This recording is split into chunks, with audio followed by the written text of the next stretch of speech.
I wish good things to you who's watching this. I am Alexey and you're welcome to our fourth Azul with subscriber stream, a stream in which I play against y'all, against anybody who wants. So feel free to send me Azul challenges on Board Game Arena, or if you don't have premium, make yourself known in the stream chat and then I'll send a challenge to you. Since I'm streaming with a 1-minute delay, as I usually do for these game against subscriber stream, the first game we're just going to play a random opponent and we'll share my thought process, and then the next game I'll end up playing against you.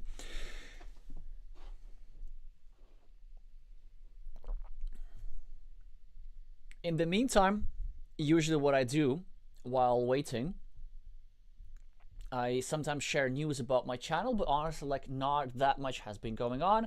I'm still preparing a major video on the Carcassonne side. I'm sharing my tournament journey from the World Championship in Germany that happened over a month ago, and hopefully I'll be able to upload that within the next few days. I've been saying that for a while. There's something going on on the Azul side as well, but I'd rather keep that a surprise. Well, anyway, we have our first game. I don't remember playing this opponent. The player was screen name Olivka, and they take the 2 yellows, place them on row 3. What could we do about that? Now I see that this is a very wet board, so I don't think I need to take from the center. I'd rather start and take away valuable tiles from them. So I could take the 2 whites and then place them on row 3, something like this.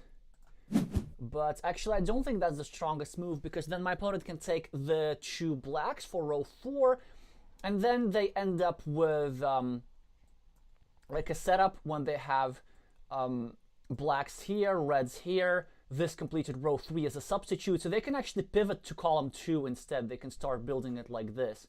So I think I'd rather do something like this, give them the opportunity to take the starting tile, then I can take something like this, and then if they take the blacks for the row 2, this actually ain't such a big deal, because there's a bit of a mismatch in what they're building, so they will probably be still building this column over here, but now instead of placing the reds, they'll be placing the blacks, and that was the main thing that I wanted to do, just to take these reds away from them. Anyway, now it's just time to take away,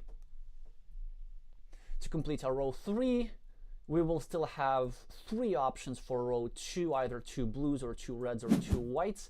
Ideally, of course, we want to get... Ooh, this is actually a bit tricky to deal with. I need to think about that one. Oh, actually, I think this one's going to be all right. So there's still 4 pairs, and I should be doing just fine with these 4 pairs. Okay, let me think about that. So they take the blues, and what they really want, they want to take the whites. That's what they really want. Then I take the blacks, then I take... Yeah. So they will end up with 1 more tile than I will. Let's see if I can prevent that somehow. Yeah, there we go. I think that's all right. Then everything will be just completely balanced. We will each have the same number of tiles, roughly the same level of adjacency. So like the placement of our top 3 rows is slightly disjointed for both of us, so that's completely fine. At least we've managed to completely equalize the first round. Decent second round run out for us. Oh, actually no, they take the 3 reds. Well, that's really bad, but it's fine. Hi Vika, hi Sunny. Okay, now this is actually good news. This means that we can sort of delay the blacks because they have nowhere to place the blacks. So I think we should now be grabbing the blues. How should we be grabbing the blues?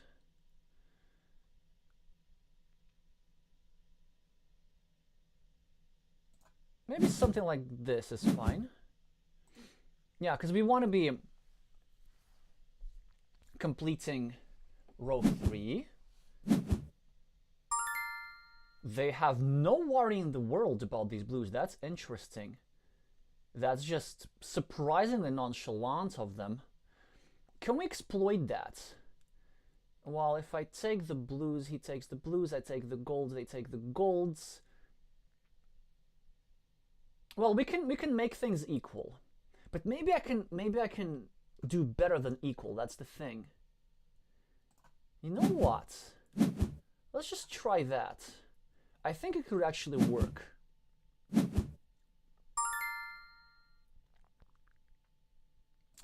Yes. Wait, a second. So, okay. I take the black, he takes 1 blue, I take 1 blue, he takes 1, yeah, and I take 2 gold. Okay, perfect. Then we're going to be doing just fine. So I think our opponents made a little misstep, and as a result, they will be completing blues later than they should. And I managed to do just fine in every row, you know, managing to get some adjacency bonuses every step of the way. So I think it's decent compensation for the 3 reds that they got, and I'm already 3 points ahead. So I'm liking that. And they have a spot where they can take away 2 reds from me, but it's fine. Okay, interesting situation. Should we take the first player tile? I think the answer is no. I think the answer is actually no.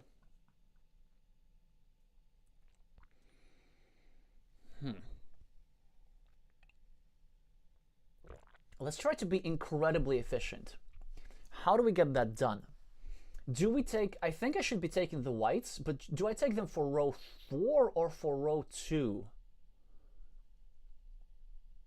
Honestly, I feel like doing this. It says extreme greed, but I think it could work out, and there are some reasons for this. For example, our opponents actually cannot really disturb my row 1 easily enough. Wait. I could take this.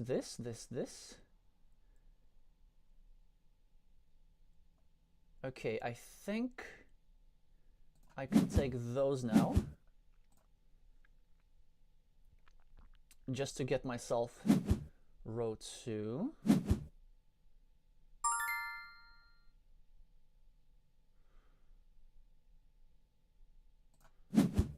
Okay. Good luck with having 5 of these guys on your floor line. I mean, there were some better outcomes for this, but I think it ended up just fine. They should take 1 blue, and then I'll take probably 1 black and might even put it on row 3. Oh, no. Feel free to just get your score down to 0, my friend.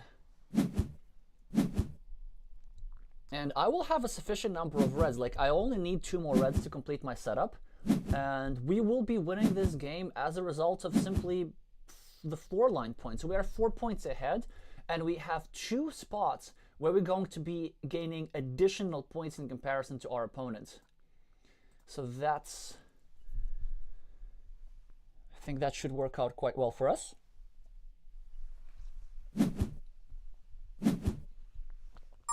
This is pretty interesting. So they are probably wisely wanting to build a second column. Should I let them maybe? I can... Actually, yeah, I think I'll just let them.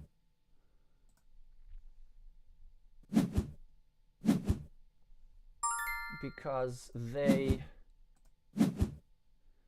will end up not having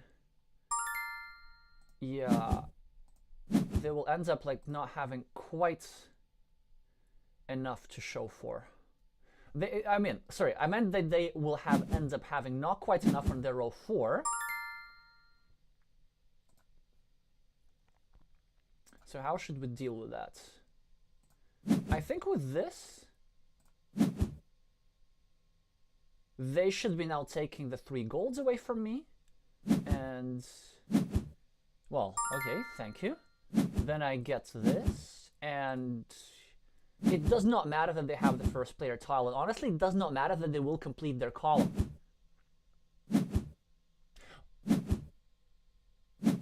Just because I have so many extra points on the scoreboard. Yeah, there's the thing about AZUL that normally, like, if you are 1 column ahead against your opponent, you win.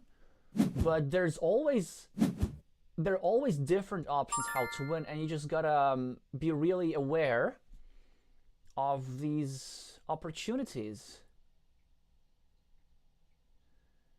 Okay, so we need to be finishing the game. How exactly? Probably like this. I don't think it matters too much. I should be ending up with something on my row 3. Maybe this and this together.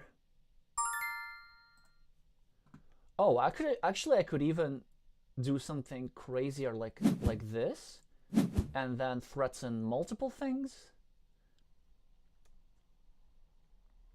I don't see what's morally wrong with that.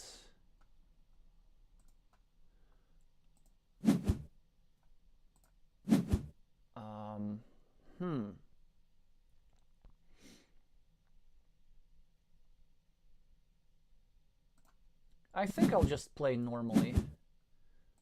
I will put whatever scores best, and I think that's the only thing that I will end up having on my row 4. Yeah, now they will be taking the blacks for 1 point, but they will end up dropping something on their floor line. Well, actually, they will be just... Actually, that's not such a big gain. They will end up dropping only 2 points.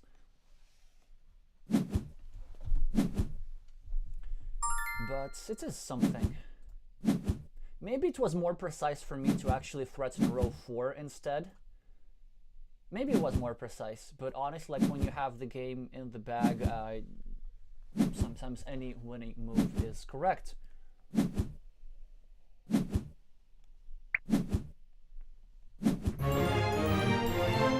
So we do end up winning plus 20 despite my opponent's 2 columns, even though, like, lots of adjacency bonus. And honestly, that was their very good attempt at making it come back. But actually, these extra columns, it does not give them like that much of advantage. So they take 7 points from here, but I take 2 points from this row, and this means that they have extra 5 points in comparison to what I have for endgame bonuses. But it's the floor line. It's the floor line for me. Look at this, 4 lost points. So quite efficient game versus 20 points. And then points gains with place tiles. So kind of adjacency bonuses, the greed managed to pay off. So it was that round 3 move where we decided to take the 2 whites over here. As a result, in the next round, we got 6 extra points, where otherwise we wouldn't have gotten them, and ended up winning. So that was a nice warm-up game. Okay, so now we have a challenge from Sunny369. We also played in the last stream. Again, a very strong player. Honestly, like, most of my viewers who, you see 800 plus, I mean, come on. Most of my viewers who participate in this stream are, like, also higher rated themselves. So I want to make a point that it is completely okay to participate, even if you are, like, a beginner or whatever. If anything, that would give our streams a bit more diversity. So don't be shy. It would be nice to get some challenges from lower rated players as well. Okay, so they have a good run out on the wet board. They have 3 yellows. Also, they are threatening to take 2 blues here, 2 whites here, and all of these groups are available. 2 reds for the row 2 are available, so honestly, that's a really strong move for them. How could we equalize? I could take these 2 whites for row 4, maybe. That could work, then try to get this. But I think just purely tactically.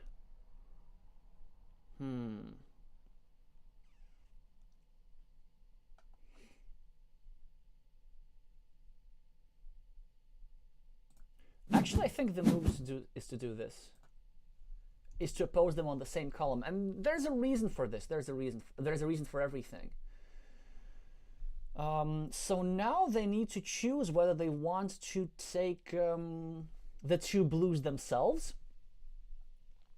In that case, if they take the 2 blues, I'm going to take the 2 whites for row 5. Then let's say they take the 3 reds, and then I take the 2 yellows. So basically, they will end up with the starting player advantage, but I will end up with slightly more tiles on my bottom row. So that could end up working out pretty well for me. This is one of those rare situations where, like, normally you're not supposed to oppose your opponent on the same column as they're building if they get the starting player tile, but the difference here is that I'm also threatening something. So this means that they really have to take these blues, or they have to concede the blues. So they have to concede me either the blues or the starting player tile. They decide to concede me the blues instead of the starting player tile. Honestly, makes sense. So I think we should just follow through with our plan, finish the blues, and let's see what they do.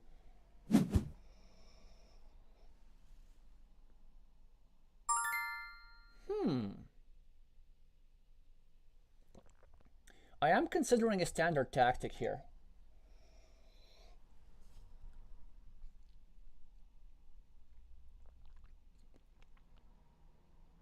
Honestly, I think this could work.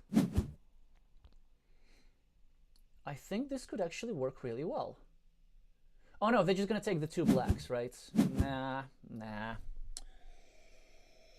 It's not gonna really work well. They're now doing something smart. They're pivoting columns. So let's say I take the reds, they take the golds, or actually, do I take the golds? They take the reds. I take the reds, they, no. They will end up with too much stuff. That's the problem.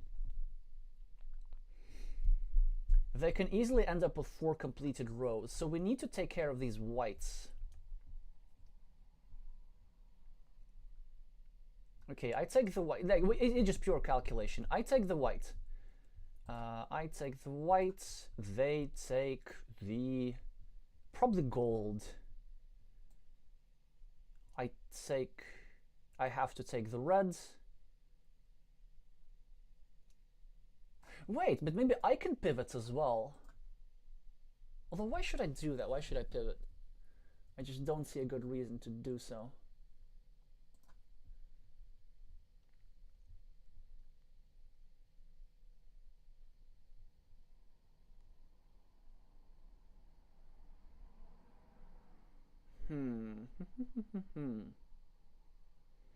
Okay, you know what? This is just the best I could find. Maybe there's a better sequence.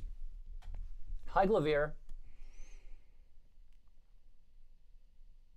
I don't know. No, maybe that was actually not the strongest move.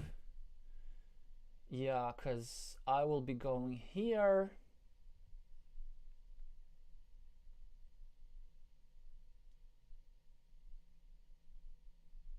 And I'm also committing myself to column 4. No, I think it's actually going to be all right.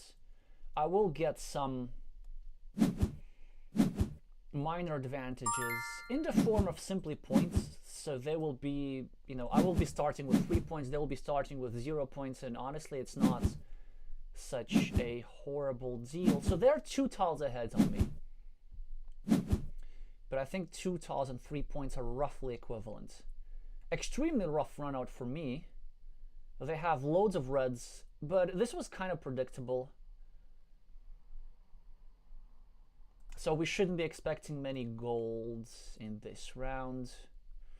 So what should we expect to happen? Actually, it's not that bad. I could end up with reds here easily, and they really have no incentive of taking reds for row 3, although they might actually do that. They really want to fill, like they want for the blues to go here, for these reds to go here, maybe for one blue to go over here as well, for these blacks to go like this, for one gold to go here. So this is their setup. And then I have this for my row 3, I have this for my row 2, I have 2 blues here, I have one of these guys here.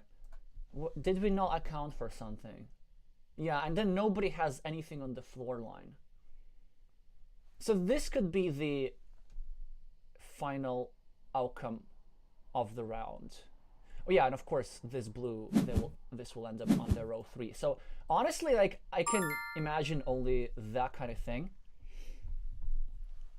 Okay. Well, that's a little bit different, isn't it? I think it's giving me a chance that I don't deserve. So I will be ending up with the first player tile here, I think. And also, I will be having these golds over here. I think this is what will end up happening. Because I kind of want to get as many gold as early as possible, given that 5 are already out.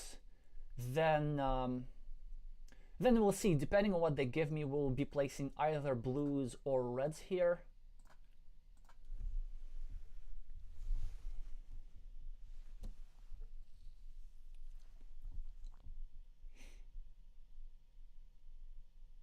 Yeah, now actually, what do they take? Because they can't take these guys. They can't take these guys because then I'll be taking 3 blues. They'll be taking 3 reds. I'll be taking, yeah, probably 2 blacks then, and this will be just not as advantageous a situation for them as the run-out would suggest. So I don't want to calculate. I just want to wait and see. Glovier saying lovely drawings, thank you very much. Yeah, I think this will be a new thing. I'm probably going to start doing this for Carcassonne streams as well.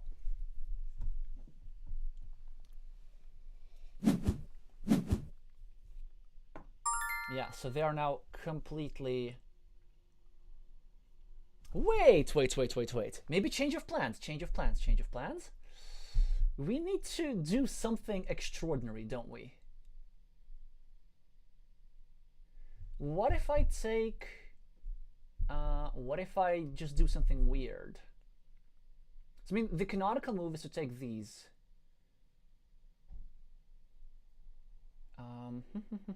It's just calculation. What if I take something like these 2 blues? Okay, let's see. These 2 blues, they go over here, let's say. Then what does my opponent do? My opponent probably has to take these reds for row 3. And then I take 3 reds myself. My opponent takes... Wait. Can I make sure that one of their rows is not completed? Like, this could get really painful for them real quick.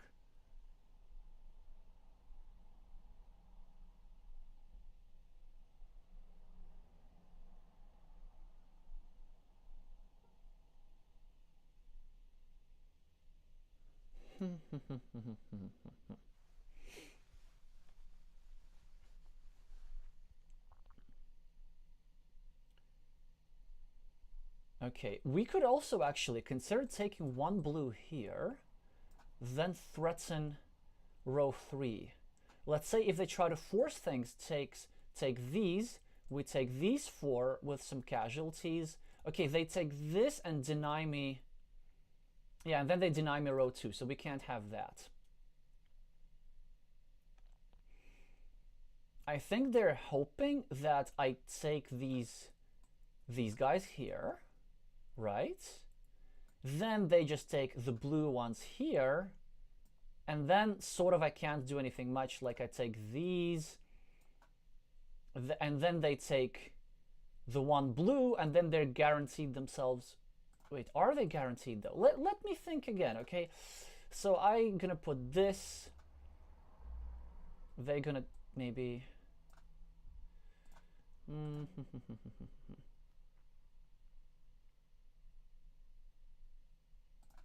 Intuition tells me that this is correct.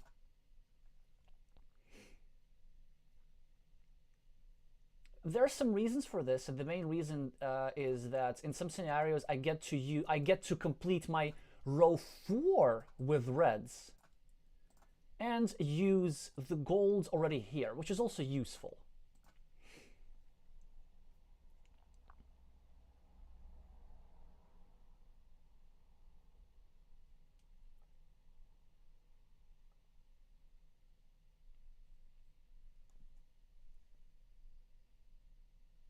Yeah, because let me think about this again, okay? They can't really take... Well, they can do this. They can take them for row 2.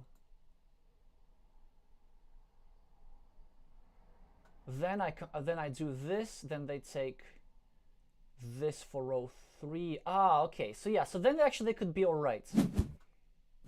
Whoa, whoa, whoa, whoa, whoa. That is interesting. That is interesting for sure. So let me actually think about this. Wait a second. What if I just take the blues, place them here? They cannot take the one blue. They have to take, like, I don't know, 3 reds. And they will end up with loads of reds. Maybe that's actually not great. I could also take these 3 reds for row 3. In which case...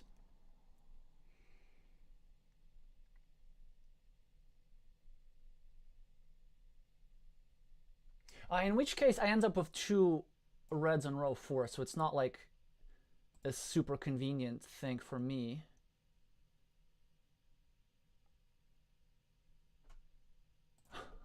Honestly, I think this is the actual move. This is the actual move. It's so weird. Like, I give them all the reds. Yeah, I have to do this.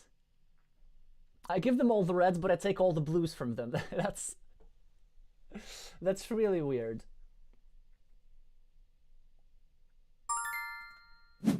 And of course they're taking 0 floor points. They do have better adjacency bonuses and stuff, but with the gold I will be able to cash in just so much. And also in this position the starting player tile is extremely useful. Because, for example, I have golds which they can't use. Yeah, they just can't use them productively. And I have these guys. So I get to take away the whites from them. Also, of course, I forgot to count the discarded tiles. There was a bit of everything. This is what I remember.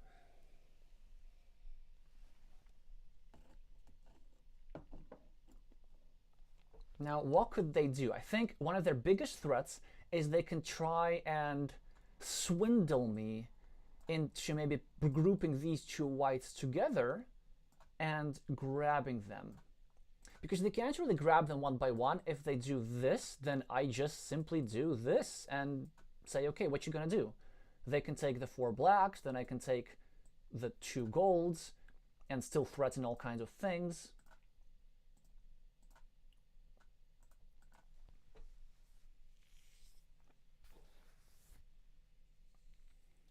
Also, like, ideally, I would really want to end up with the whites on row 5, with both whites on row 5 somehow if I can, because this would free up this square, and complete color is a real threat at this point. Look at these blues, and look at these blues, so there are tons of blues remaining.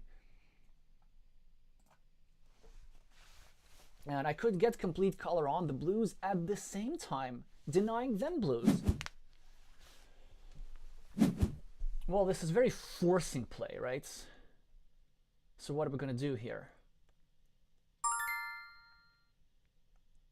Are we going to just let them have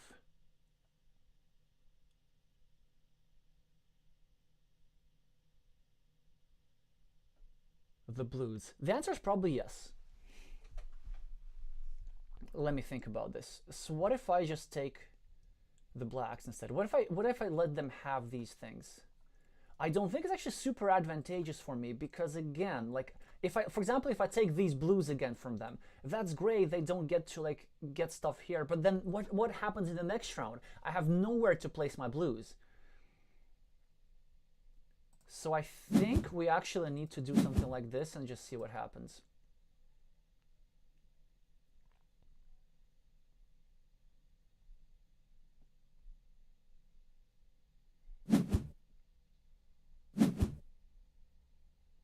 Fair enough, fair enough. Okay. So, well, now we kind of don't really have a choice. Oh, actually, we always have a choice. So we could make progress in our column 4 at the expense of our row 2. Maybe this is not such a bad idea, actually. Or we could take the blacks first, but then they take the golds, and it's problematic as well, like this. I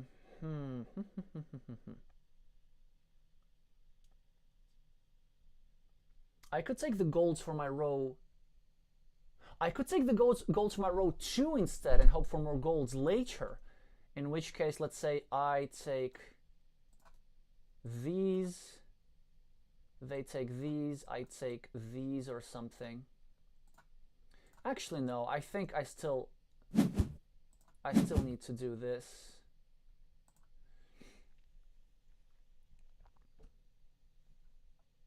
Because I have a threat of these guys anyway. Yeah, exactly. Okay, it's all good, it's all good. I will be having a bit more on the floor. Wait. But they do give me a row 2 now.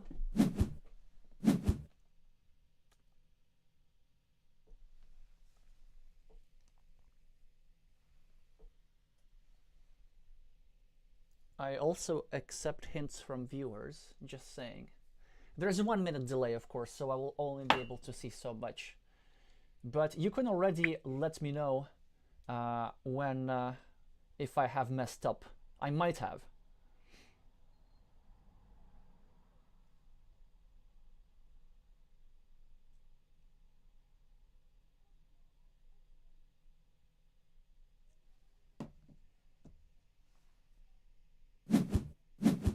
Okay, so they do decide to take the blues, which honestly makes sense from them. I can end up with stuff on my floor. That's what I'm worried about. Or I can make them have stuff on my floor, on their floor. Ooh, actually, I can, for example, take the 2 reds and make them have stuff on their floor. But is it worth it? I don't think it is, honestly. I think I'd rather keep this.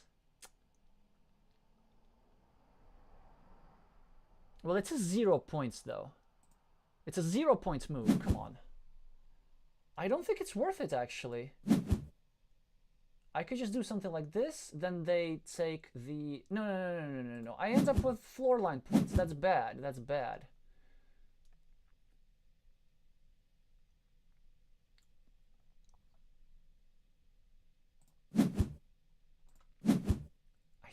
No, this is not the move either. I need to find this. Why can't I find the move? Okay.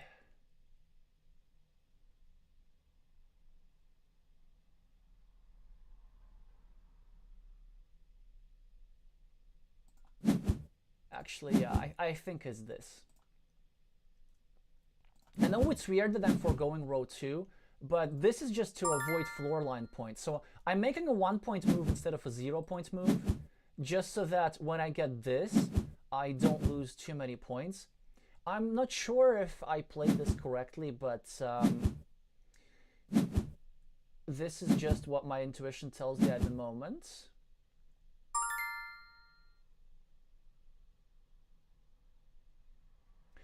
Okay.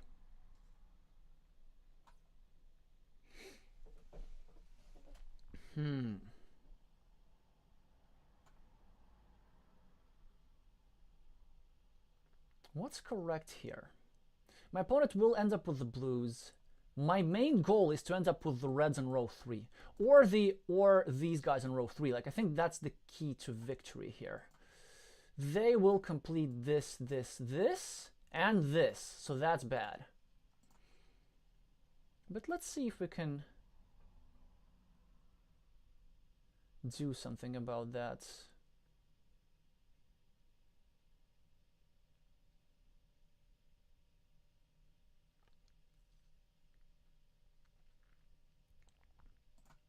Oh, I have a better idea? No, I don't. No, I don't. Come on, what you talking about? Does that work? It might. Dun. No, it will not work.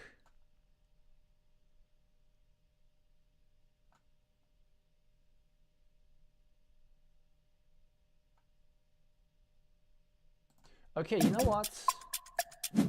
I'm not seeing it.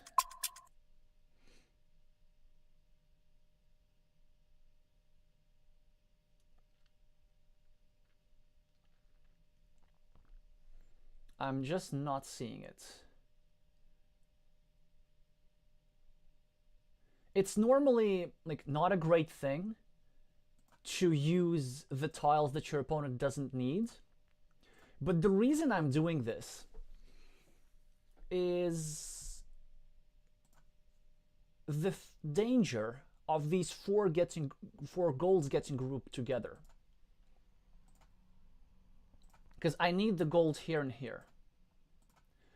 Actually, wait. Did I need the golds that badly? Maybe I could have delayed that. Maybe I could have taken the blacks instead. Maybe that was the better move, because this was also force my opponent into taking some undesirable things for them. 9, 11, 12, 13. No, there's plenty of blacks still. I don't remember there being a lot of blacks discarded.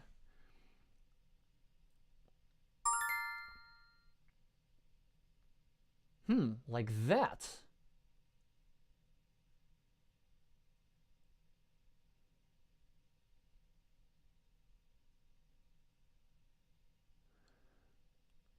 Well, what can we do about that?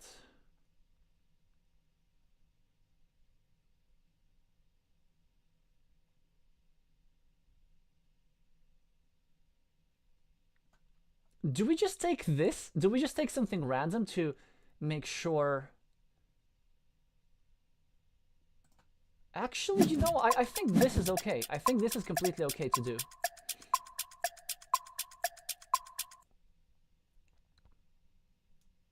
Simply for the sake of the starting player tile. And like, they don't really have time to stop me, I think. Because what, are they going to take the reds? No, they're not.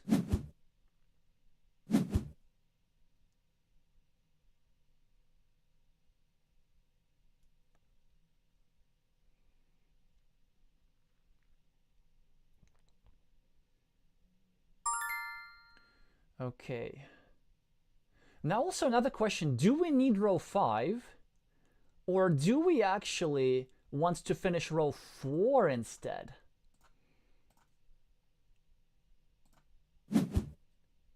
I think this could work out. Because they're sort of threatening to group all these guys together. But is that a real threat though?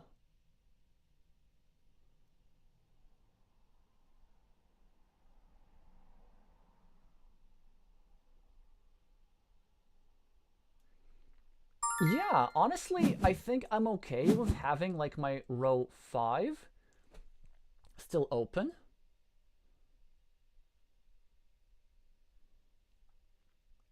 I didn't count the tiles, but there should be at least one more white remaining.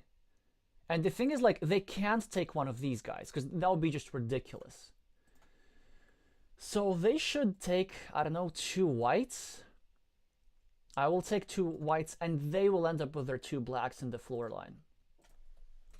I think it was an okay round for me, but we will see if sacrificing our row 2 pays off. I'm not sure if that sequence was optimal at all.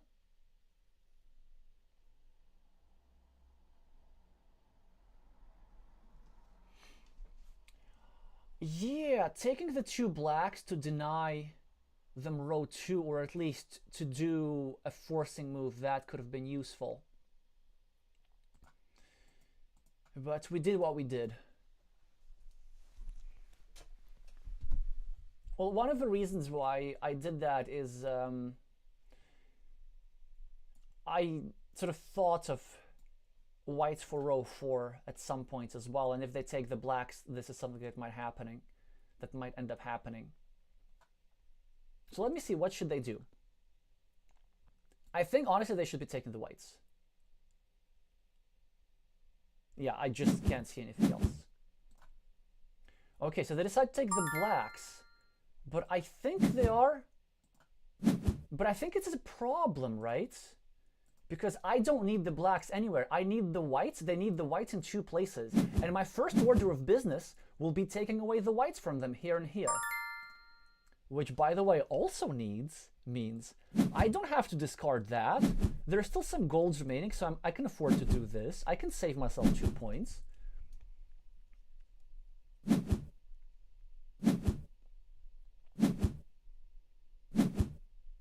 Okay, so let's see. We're 2 points behind. And they do get whites. Just bad for me. I can use whites in an interesting place. I can use whites for row 3. Okay. I can use blacks here. And obviously 1 blue we would somehow need to squeeze in. But do I take the whites first?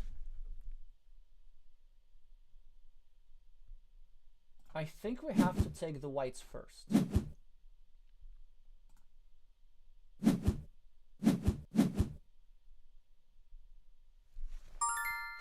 Okay, so there's the forcing move. So they finish the game. What if I take this whites? Do they have time? Yeah, I think I have to take, because what if I don't take this? And they just take this and dump it. Then I take this. Okay, I have a feeling that this works.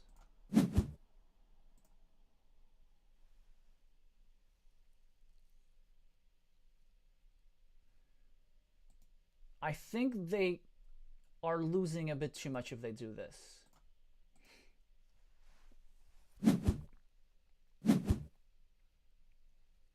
Oh, okay. So it's going to be like that, huh?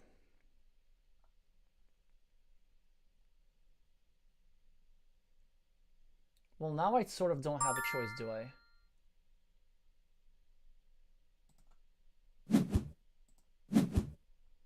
Yeah, I think now I don't have a choice. I just have to do this. And if they take the 2 blues, they have to discard them, which is still profitable for them.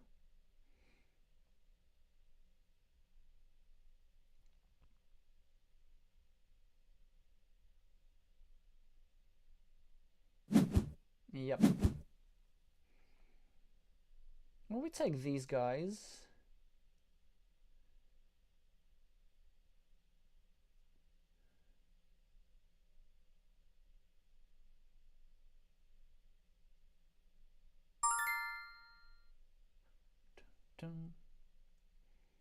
Okay, let me think. If I take this,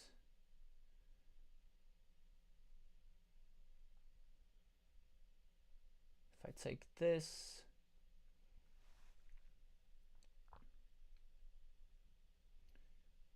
so it's -1, -2. It's only +4 for me. No, +3. If I take this, yeah, this is probably, well, it actually ends up almost the same thing. Okay, this is actually +5. No. So now I've got 6, and I will be losing 2 on the floor line. Yeah, so that's pretty much it. Did I play that endgame optimally? I'm not sure. Maybe at some point I should have just placed the blues.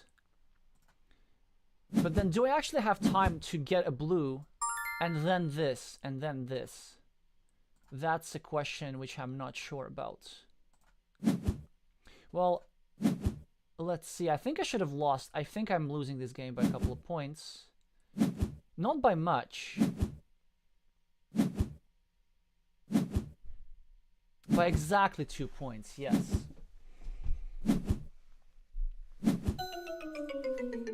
So I'm...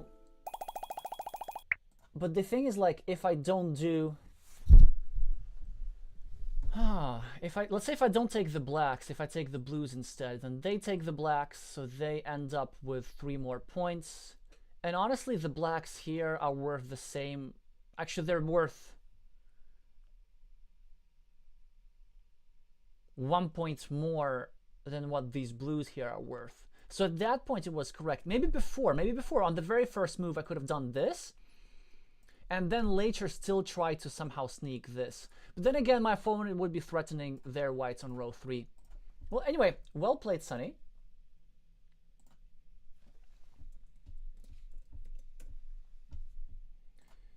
Alrighty, and let's see if we have any other challenges. Yeah, I think maybe taking the blacks in round 4 could have been the thing, or maybe like sacrificing row 2 was excessive, but very hard to say. One thing that we do know is that drawing on the board does not give one an advantage. Well, anyway, I'm gonna do probably 2 more games today. Let's do the next one with a random opponent, maybe. Unless, of course, there are other challengers, in which case y'all will get priority.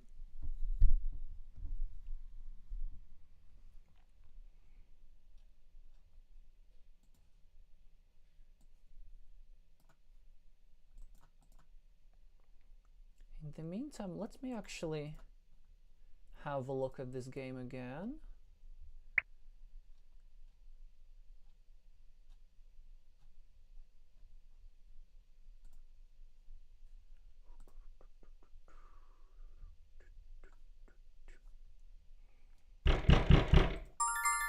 Okay, we do have an opponent. Never played them before, although they changed their mind really, really quickly.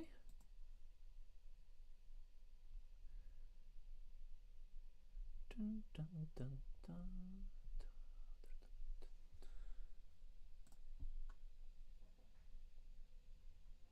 Yes, of course they do this. Anyway, oh, already. So we have, well, one of our viewers playing, also again very strong player, with the screen name Glovier.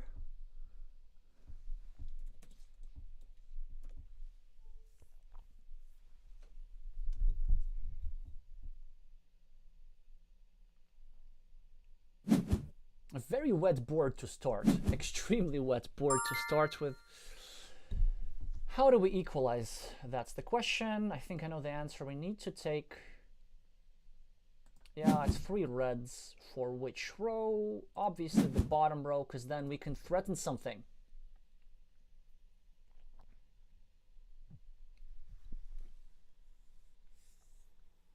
And now the move for them is to take blacks from the top. Nope, that was not the move. Please, please, please, please, please, keep making that move. Okay, that I think was the mistake, because they give me too much back. Too much, that's too much. Oh, that's really, really too much.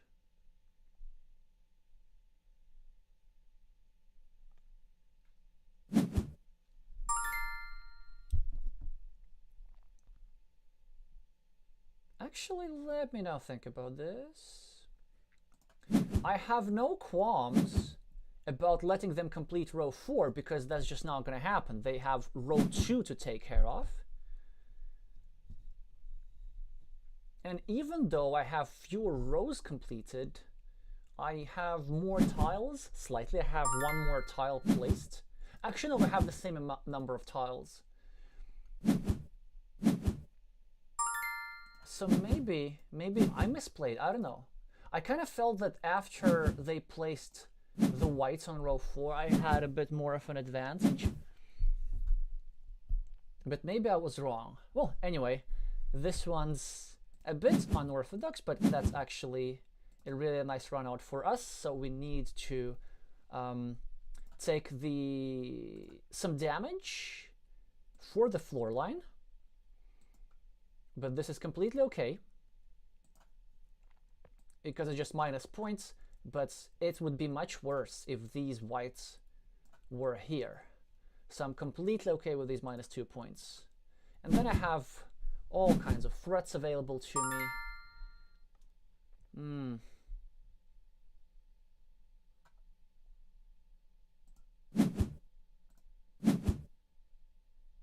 I think that works. Although actually I do risk, yeah, I know, I do risk like getting stuck without one of my rows, but okay, now there's no risk like this. No, there's no risk.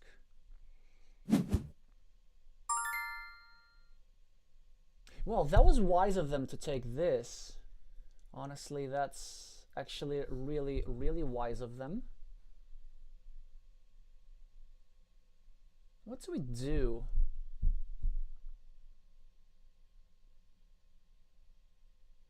I think I end up with blues on my floor no matter what. So there's a problem with that.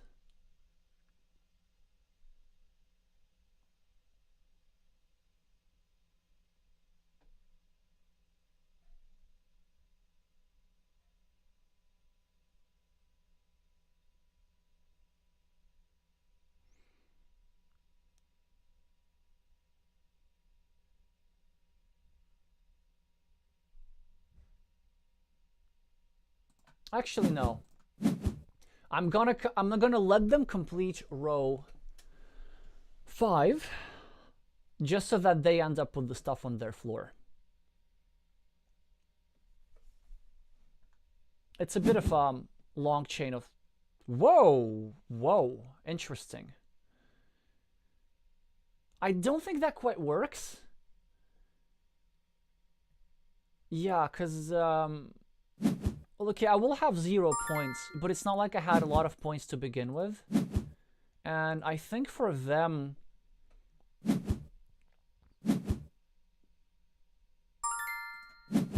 not having the tiles on their bottom row.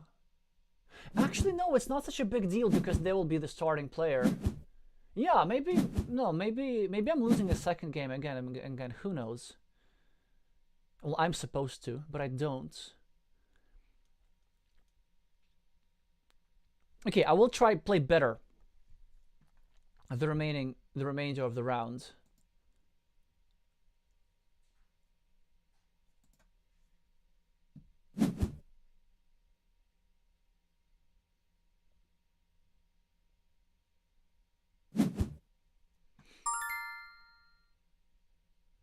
Like that, huh? Okay, fine. We're gonna force plays. We're gonna force everything.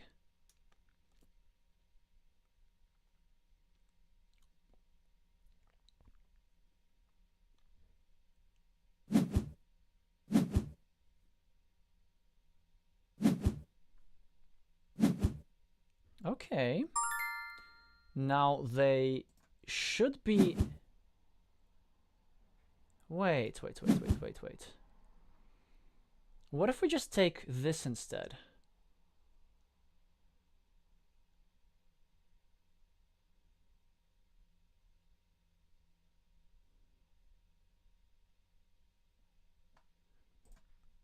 No, I think this one's all right.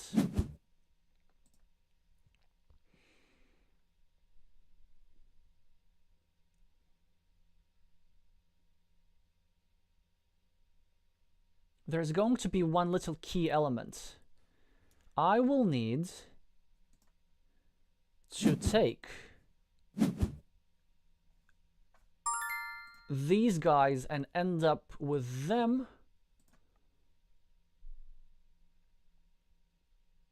on row 5.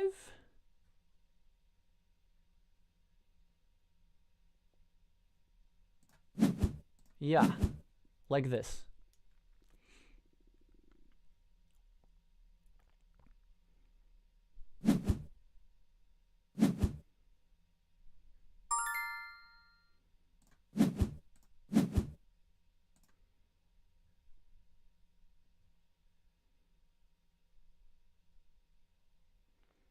This is just to prevent my opponent from completing row 3. Okay, yay! Imprecision! They should have taken away my red first.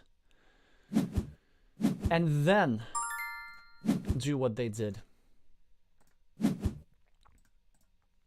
Okay, so now things are not looking that bad.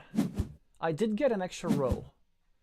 And suddenly I'm not that far behind. I have some threats. What a run out. What a run out. Wow.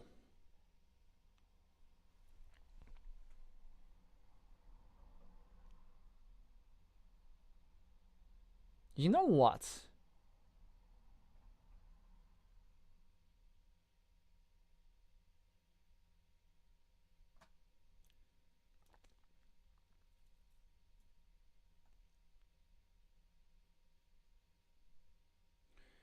What should we do?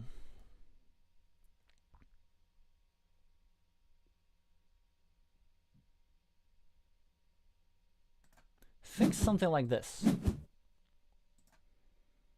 There are some reasons for that. There are some reasons for that.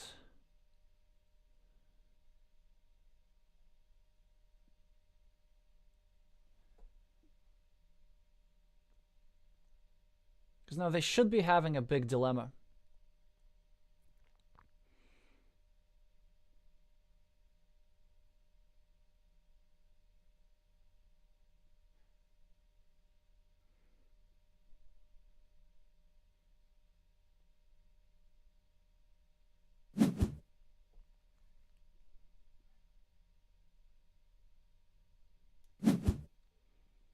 So taking the one yellow here is incorrect.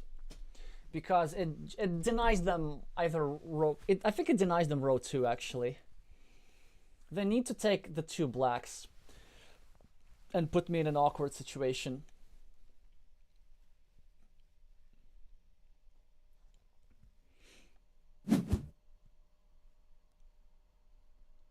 Does that work? No, I don't think it works. I don't think it works at all.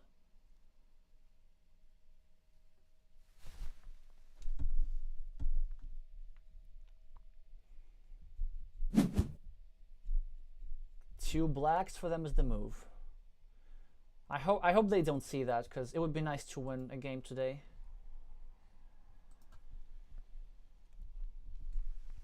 It's also interesting how the games today that we have are like all very tactical. It's not about the better placement of tiles in good positions. It's more about you go here, I go here. Okay, whew. Well, at least we dodge a bullet here. So, yep, they end up having this, which works.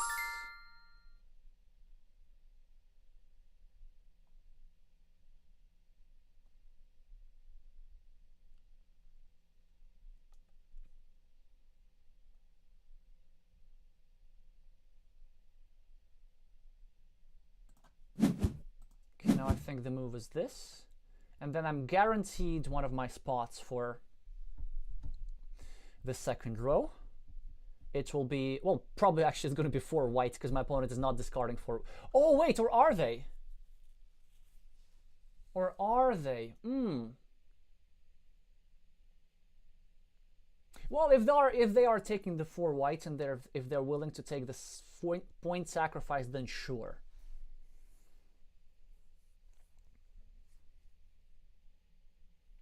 It is a lot of points to give up. Actually, taking the whites gives them negative points, so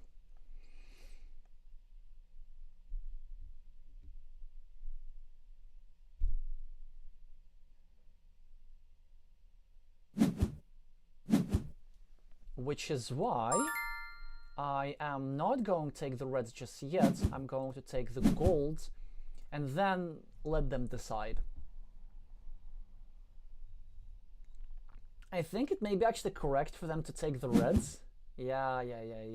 Just so that I accumulate fewer immediate points. From my perspective, it would have been nice to get the reds just so that I can threaten complete color, which I think was live.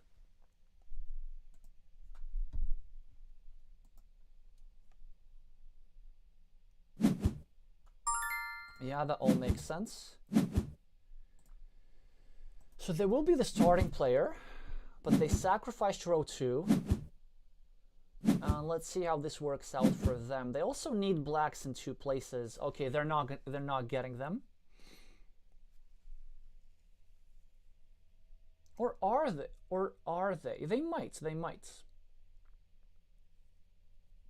Like, if I understand anything, then they will be dropping a lot of stuff on the floor.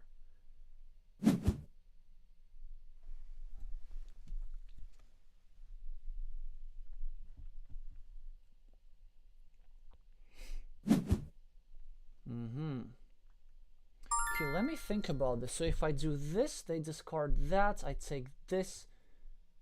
They're forced to do that.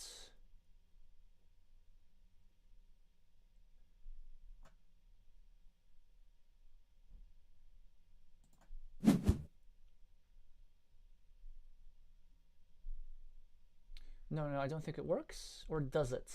If they take the whites, I do this. They take this, I take that. And they end up discarding a lot, yeah. I was just trying to calculate something. I'm not sure if it worked. But the idea is this. Again, not sure if I messed up or not. I don't think I didn't. If they take away the whites from me, yeah, exactly, and they chose not to do so.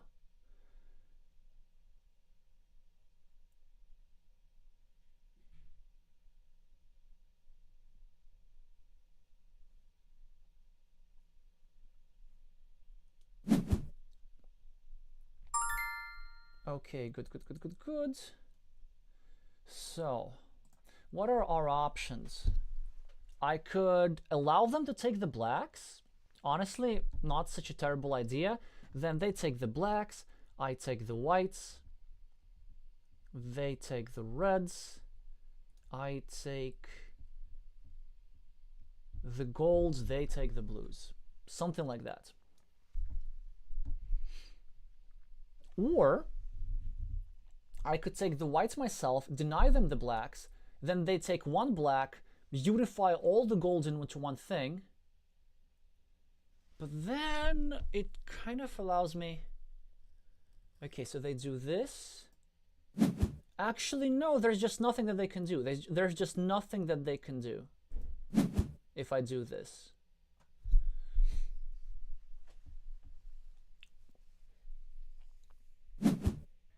Yeah, exactly. Because they end up with a bunch of golds on the floor.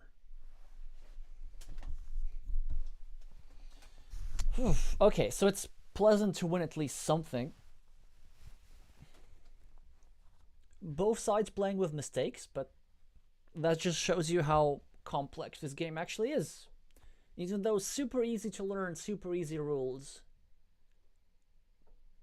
But at the end of the round, this thing of like, you go here, I go here, you go here, you do this enough time and you get like several thousand possibilities, which are impossible to run through. Yeah, exactly.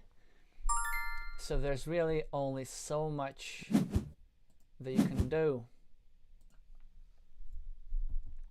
Of course, you have to take the reds, I take the blues, and then all these golds ends up on the floor line. Although we should recheck. If I take the blues and my opponent takes the golds, I end up winning 11 points. If I take the blues from the blues, no, if I take the gold, I take 0 points because I would be taking 4 points on row 4 and I would be losing points from my floor line. So this is correct.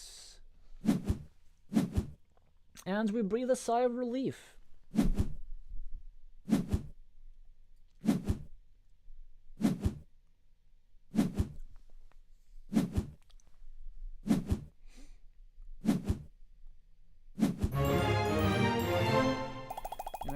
thank you for the game, Glovier.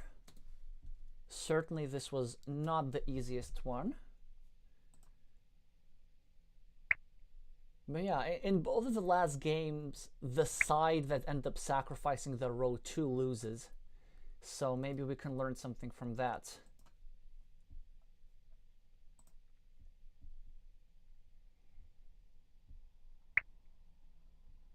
Alrighty. I'm probably going to do a couple of games still.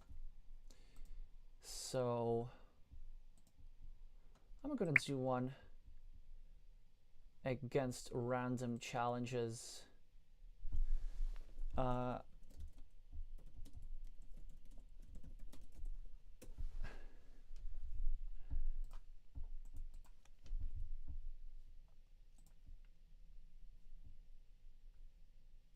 Wait, what did I say? Oh, I said, yeah, we're going to do one against a random opponent, unless there are other challenges, in which case the challenges are going to get priority.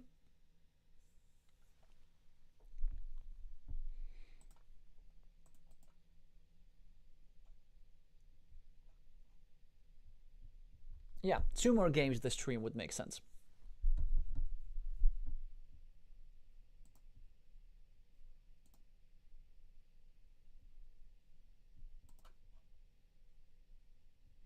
In the meantime, let's actually just have a look at our game, because there must be some point of at our first game for those of you who are just joining. I think it's an okay way to oppose. They do this, I complete this. Yeah, and then they found a really nice pivot. So what should I do at this point? Yeah, because at first I was thinking of doing something like this. I was thinking of going here with the golds, but then they just go here with the reds, and then I'm stuck without my row 2, because I'm forced to do something like this, place this on row 1, but then they get the 2 whites, I get the 2 blacks, and as a result, they have 4 rows finished, and I have 3 rows finished. Maybe I could have gone for that, actually. Maybe that's not that horrible. Although, isn't it, though? Like, normally, having 4 rows finished, even if these rows are disjointed, is a really big advantage after the first round. But when they are connected neatly into 2 possible columns in the future, well, then that's too much to give up. If I take the reds, then same thing. They take the... Oh, actually, maybe with the reds it would work. Yes. So I take the reds. They take the golds. And then I just, like, one by one, I start doing something weird. So let's say I get a black. Yeah, maybe that would have worked better. I take a black, and then they take a black, go here. I take 2 whites, go here.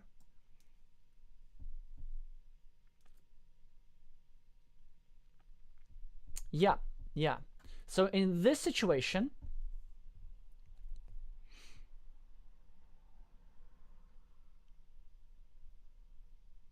the thing that would have ended up with, they would have 3 whites here.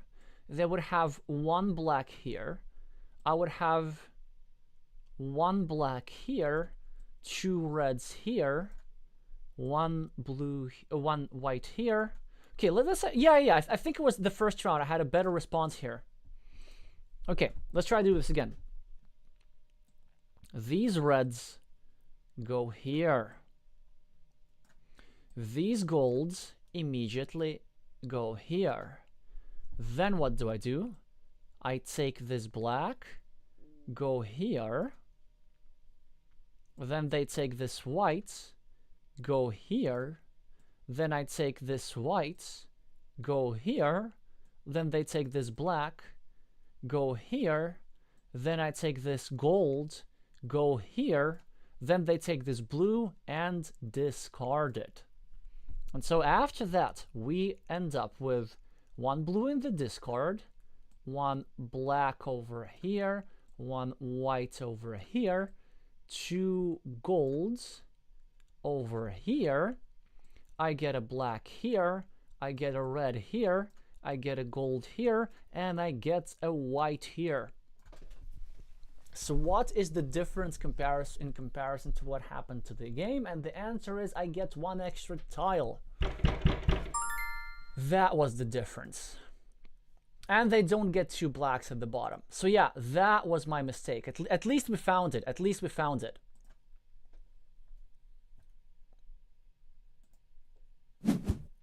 So it's just tactical stuff. One thing that I discovered about the first rounds is that if you do the standard tactic too early, then you go here, then you usually end up getting some sort of disadvantage, because in the first round the floor line is not that damaging, so having your opponent draw 3 groups when you get to draw only 2 groups is just not ideal. Well, anyway, we have our new game against a Thai player with whom I have not played. They start in a way which threatens their row 4 with the 2 blues. We need to figure out a way to respond.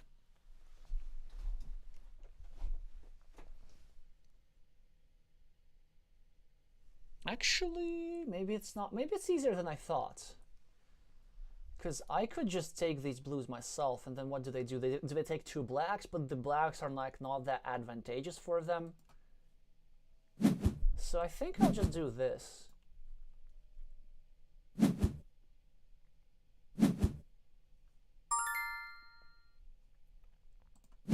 And then this. You can kind of see which column I'm building, right? Ah, okay, so now change of plans.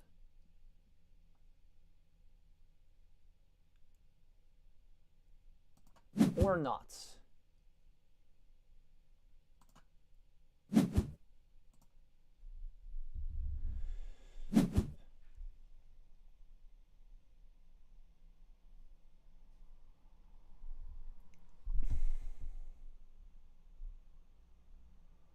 So the thing that my opponent has is mismatching rows, and I think I'm gonna have something to say about that. Yeah. So my opponent will need to prove that the thing that they're doing gives them some sort of advantage. I mean, they have more tiles than me, productively placed for sure. Okay, now what do? Do I take the one? So it is of course tempting to take the 1 black. Then my opponent drops more stuff in the floor line, but they cannot go below 0. They will be already at 0. On the other hand, the advantage is that I get this thing, and they will be further away from completing the bottom row, and like their bottom row is quite important for them. I could get these guys, but chances are there are plenty of those coming in the next round, so I think I'm gonna still get these, just so that my opponent gets stuck with mismatching columns for as long as possible. Also, let's just keep making mental notes. Oh, by the way, is that bad if I do this? Like, is that cheating? If I write something like this, the discard. I think that's cheating. To keep track of the discarded tiles on paper. Yeah, you know what? I'm not going to do that. It's a gray area. We'll leave it at that. Okay, so my opponent gets a fantastic run out. What do we do with that? What do we do with that? There has to be something we can do.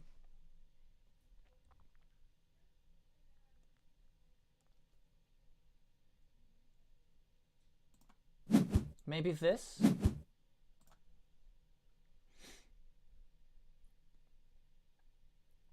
Yes, I see it now. I see it now. I should be able to get away with completing.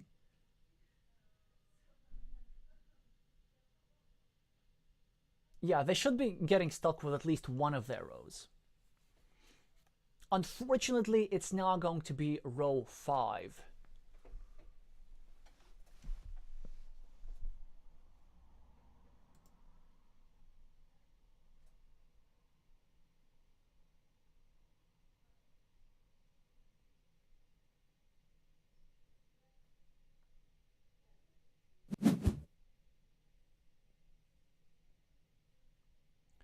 Vika is asking, isn't hints from viewers cheating? Or was asking at some point. Well, no, because there's a delay, yes. So I will only get the hints a minute after. Which means it will happen after I place this move. Oh, my friend, this is not correct. This is just not. It ain't gonna work ever. You know what I'm gonna do now? I'm gonna do this. I'm just going to start to stick my opponent with multiple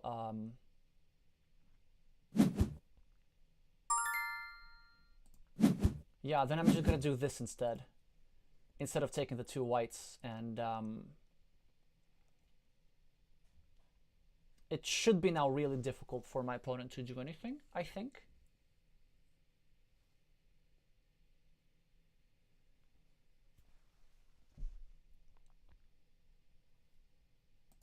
Okay, I mean, they could get, I don't know. Yeah, this, exactly.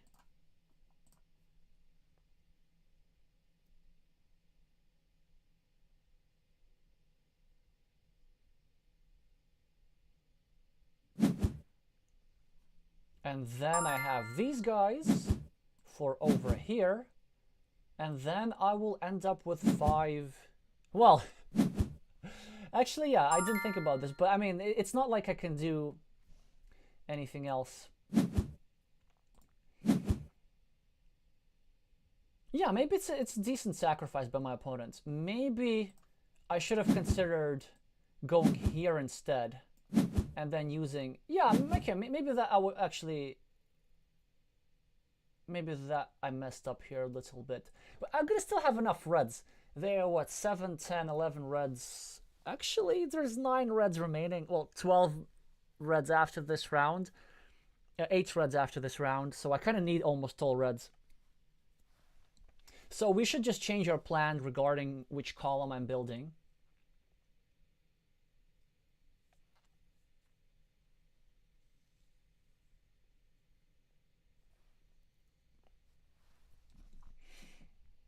I'm going to try avoid the pitfall of being complacent in a better position. Because now the position is equal-ish. Oh, wait, we do have a gain. Yeah, my opponent has just too much stuff. Okay, well, I think... Wait, where does it go? Where does this go? Row 2 or row 3? Row 2, I think. Because I might need to be forced to have this in row 2.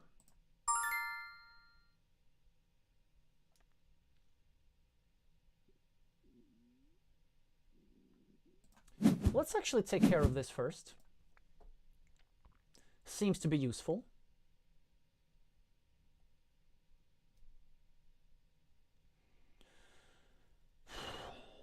And then we'll figure out if I'm gonna have like 2 whites or 3 golds or something like this. Wait. Yeah, there we go. Okay, so now let's see which decision is taken by our opponents. If they take, yeah, if they take, I don't know, 2.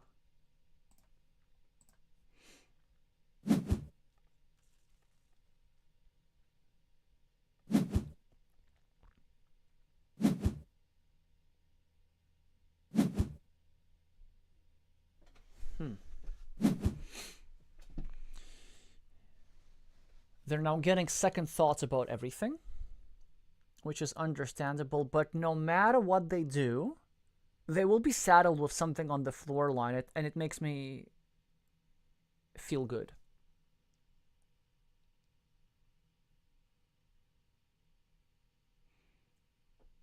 So I'm now thinking of various ways of pivoting. For example, yeah, this is what I thought. This is exactly what I thought. Okay.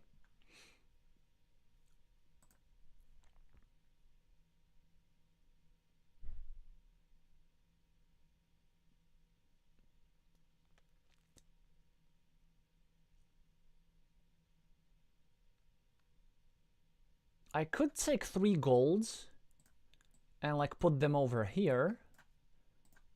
But I think it is correct to do that a little bit later.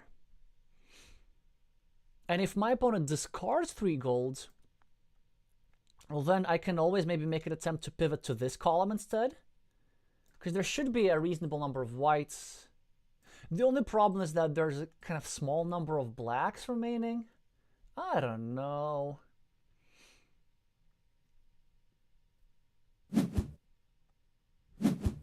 Okay, well then it's settled. There is just no other reasonable move other than pivoting to column 1. And then, in this case, I will need now 4 reds instead of 5 reds. So that's a bit of a gain. And then there are enough golds to actually take care of everything. So let's see how that works. Also, my opponent also has problems. Like, they need loads of whites. Where are they getting all their whites? Because I am insistent on taking away the whites from them. They can take all the starting player tiles they want. It's not going to work out for them.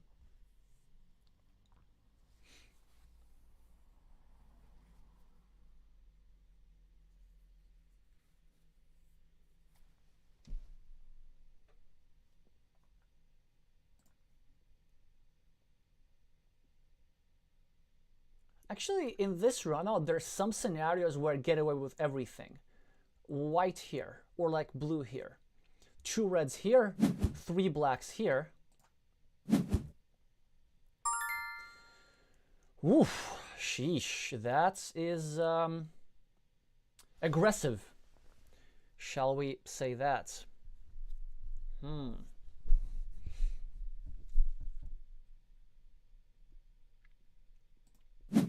Okay, are you going to leave me without reds as well? Without blacks as well? Is that worth spending a turn? I don't think so, objectively. It looks like neither of us are finishing a column. The difference is... Wow. Wow. Are they going to drop the... I'm not giving you that. Where actually am I? Maybe I'm okay with that. Because I can just take this, my opponent takes this. No, no, no, no, no, no.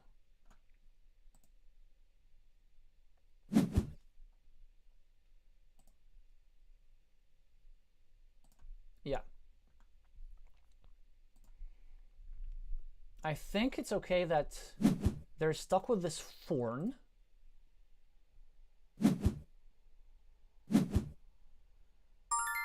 Yeah, okay, then we get this.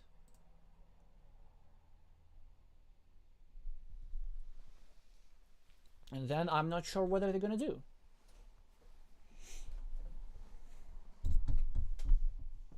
Because they're just not going to have enough whites to do everything that they want. Because now it's time to do this standard tactic thing and take away the whites from them.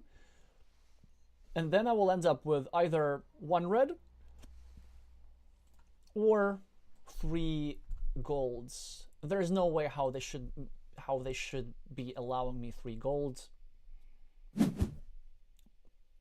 Like, this is the thing when your opponent tries to block you too much. Like, for example, when they threw 5 reds in the floor line, then you should just let them do that. So we should be perfectly fine without a column, just through our adjacency bonuses. We ended up with 5 whites in this round. Exactly the 5 whites that they needed over here. And this is why the starting tile for them will not be sufficient. Oh, I thought they were thinking about, yeah, oh, they were thinking about doing this, but there are not enough golds. I will pretend like I knew that, although I totally didn't. Oh, and look at that. We actually get...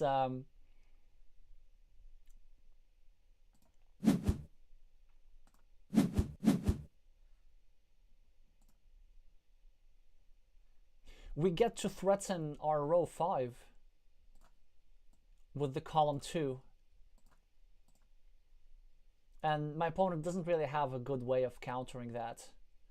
Because if they start putting reds here, things will start converging really quickly in the middle. As a result of which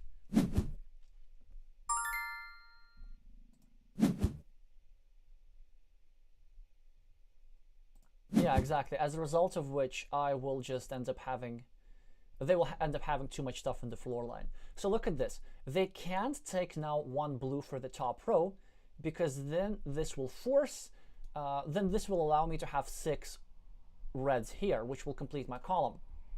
But they also can't disrupt my column now, because if they take this, I will take all the blues for my row 4, and they will have nothing on their row 1. So that will be quite sad for them.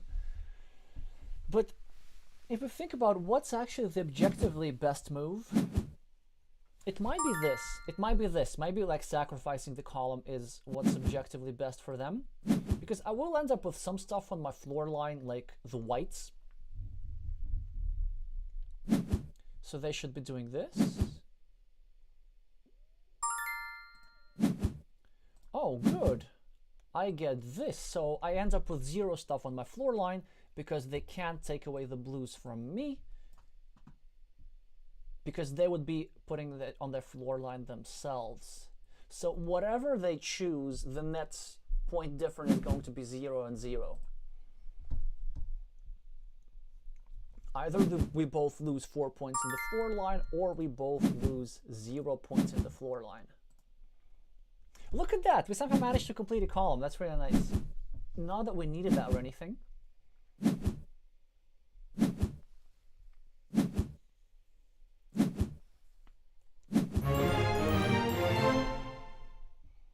Okay, so we win plus 17.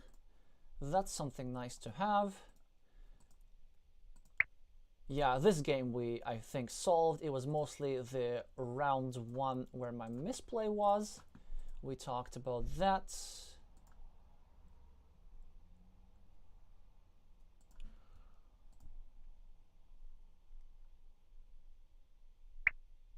Okay, now we have a game.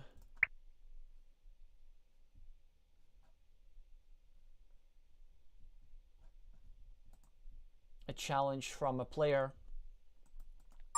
with a screen name CT to the 5th power. An expert player from Hong Kong. It's kind of getting late in Hong Kong now. I think it should be what? I think it should be 11:30, yeah, if I'm not mistaken.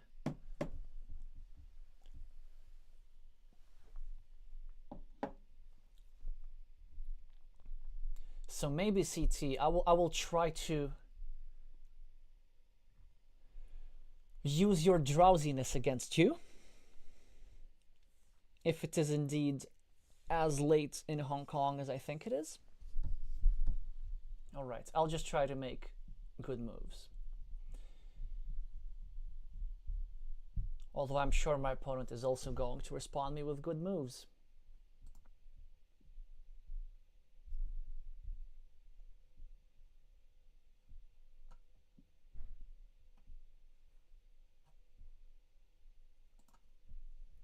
By the way, I'm curious, how do you explain the game to AZUL, or the rules of the game to AZUL, in like a couple of sentences to somebody who hasn't played?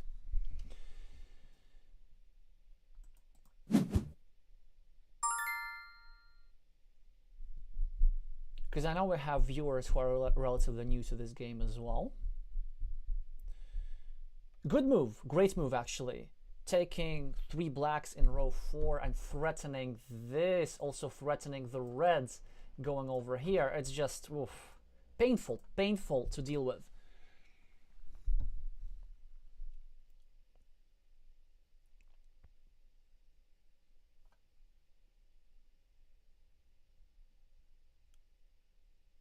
How do we do that? Which column do we oppose on? What about column 4? Okay, this goes to row 3, then maybe if you take the starting player over... No, you don't take the starting player, you take the two, you take these guys. Then I end up with a like weird situation like this. Nah. I could take already the blue straight to the 4th row, but then where's the threat? Okay, I think I found it. I think this is the move.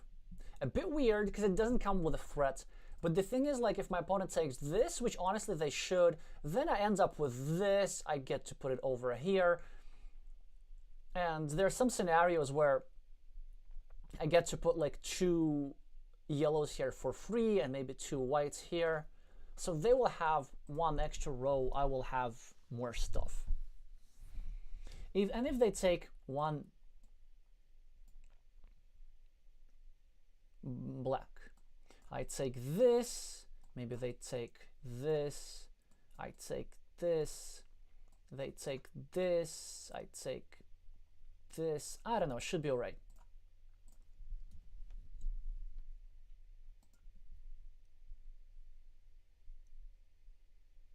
Kisani is saying, I think it is already midnight in Hong Kong. Oh, so then Hong Kong does not have daylight saving time, right? Then that would be the case.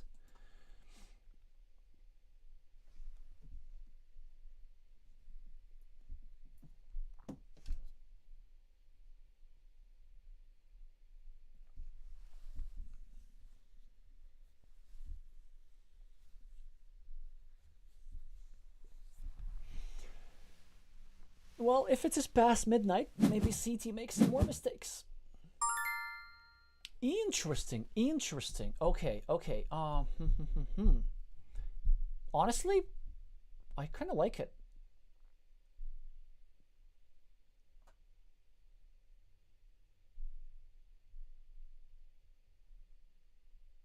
But then I can shift column. So if I do this, my opponent does this. I do this, they kind of forced to take this. Wait.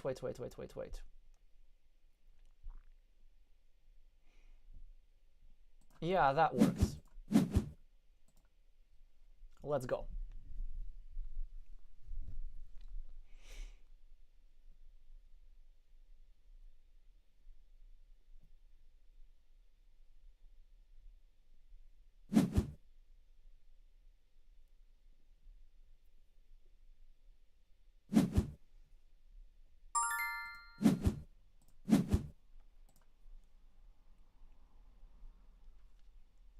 It's a bit of a weird thing that I'm doing. Maybe I don't end up with enough tiles. Not sure.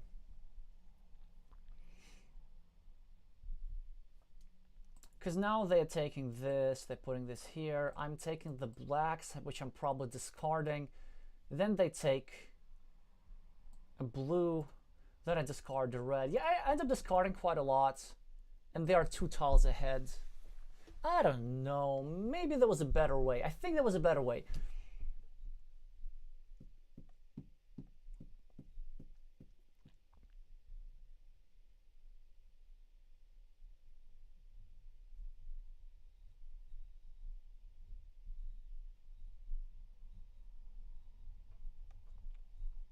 Now that I think about this, our opponent will have something like this. It is pretty disjointed, so it's not a big deal really.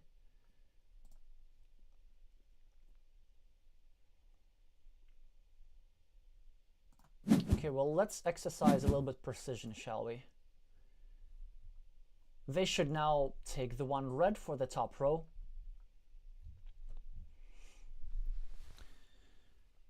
So they only end up with 1 extra tile in comparison to me. They have the starting player advantage, but I have better adjacency. So that's, I would say, relatively equal.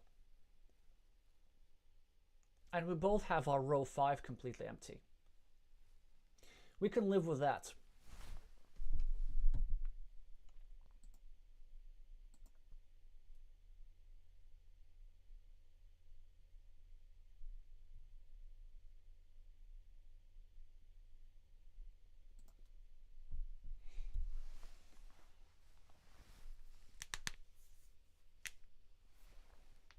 If they are considering finishing row 4, they shouldn't.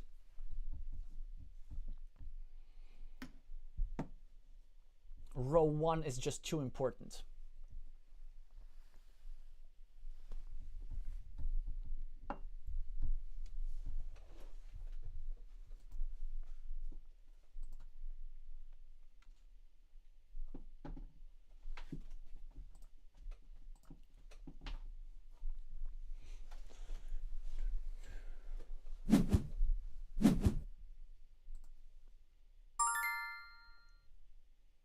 Oh, yeah, so they put the blacks in row 1 to make sure that I have one. I don't think that quite works because I end up having 2 points instead of 1 point. So I think the red was better for them.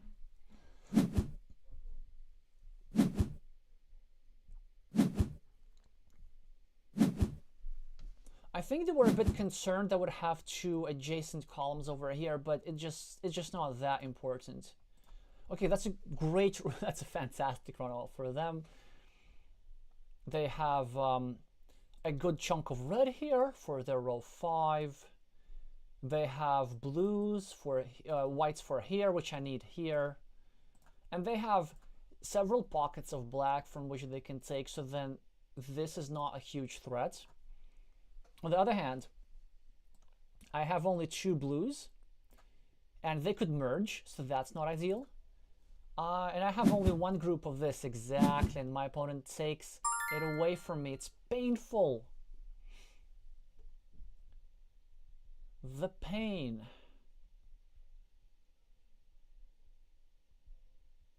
Well, what are we gonna do? We have to stay strong.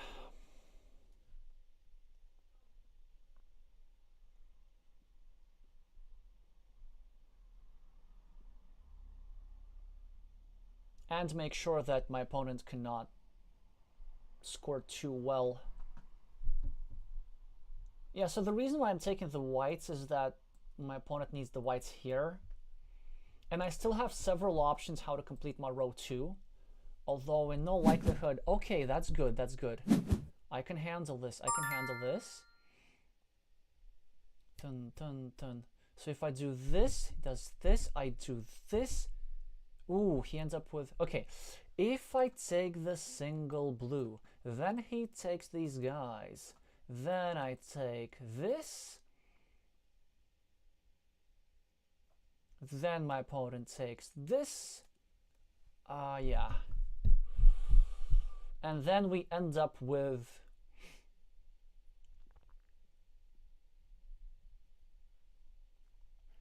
a choice between 1 blue and 5 reds. We take 1 blue, my opponent takes 5 reds. That ain't great. Let's just do this first.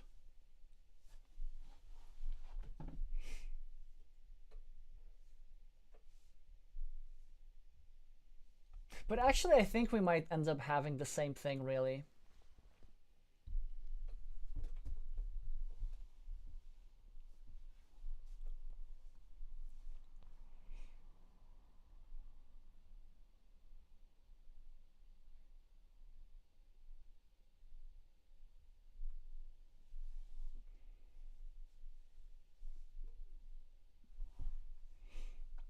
Yeah, honestly, it's probably like no matter what he does, he ends up with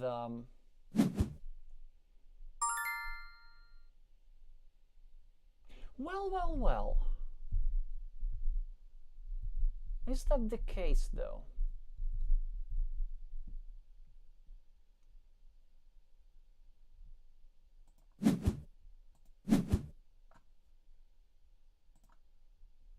Let's see.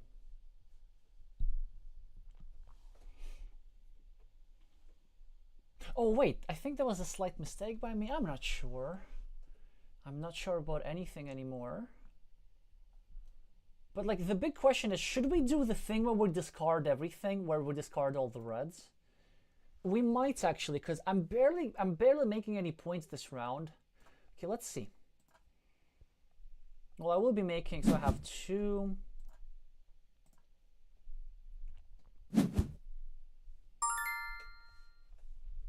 This might be not the worst idea to discard everything. Okay, let me see.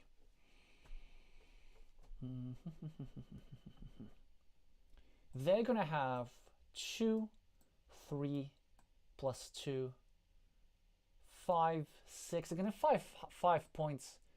5-0, it's actually not that bad. So I could take this, just go here, and then I will have 6, 7, 8, 6. Yeah, it's close, but this is actually slightly better. Because they'll be just too far ahead if they take this. I mean, they should now take 1 black.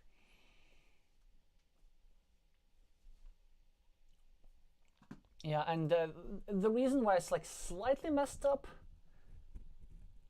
is I could have forced the sequence a bit earlier.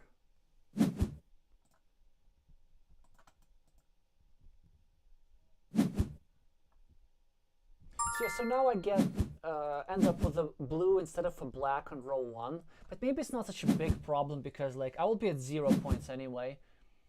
And honestly, like -6 is not such a big deal at this stage of the game.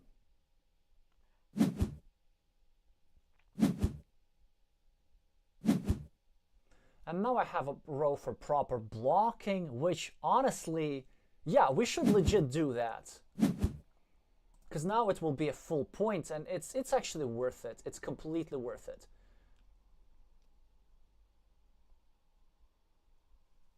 And then if they try forcing things, let's say this, then we take like either the gold or the whites.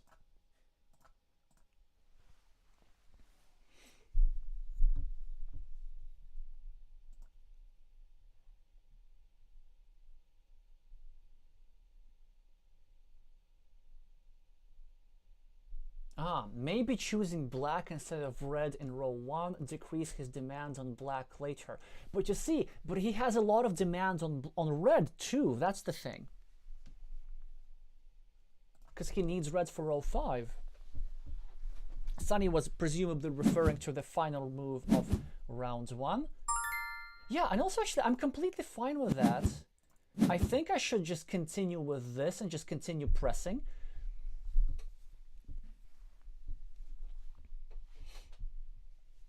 So the reason why I chose the whites was because my opponent also needs the whites. Now I've made sure that they will not be completing anything. Anything here. Actually, literally not anything at all. Well, they will have something here. That's about it. But I will complete this, this, this, this, and maybe even this, but that's a bit unlikely. Yeah, because my opponent just immediately prevents me from doing so. So, okay. I should take away the blues from them, or I could take what I need, but I don't think it's actually such a good idea. I'd rather take away the blues just because my opponent likes the blues so much.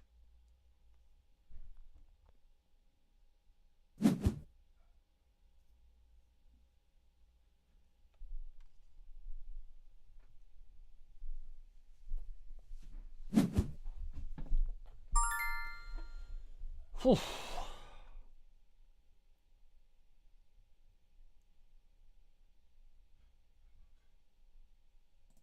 I guess I'm forced into this. Yeah, but then my opponents will deny me row 2, but what can I do?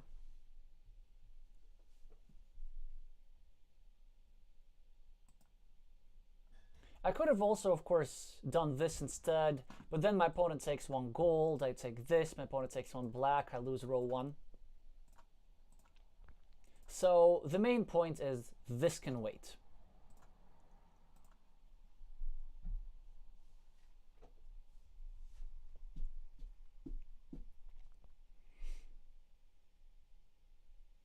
Also, now that I think about it, is our opponent... Could they change their win condition to complete color instead? Like take this black, for example, and just put it on row 5? Yeah, put it on row 5. No, I think it's better on row 5. And then they try building this column instead and have some complete color threats. So that could work well for them.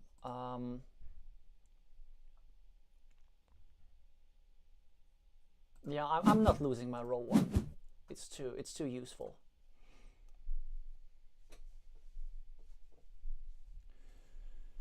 They're fully welcome to take the 4 yellows, which they probably should. It's a point. Actually, it's 3 points because I will be discarding this guy. Yep.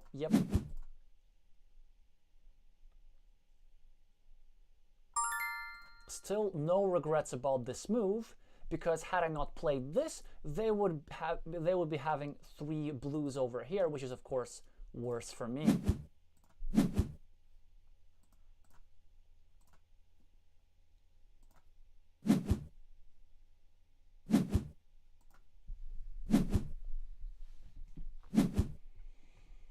Okay, so now the situation is a little bit better for us. Their things are a bit disjointed, but they are simply ahead on the scoreboard, and they could threaten stuff later. Okay, so bam, bam.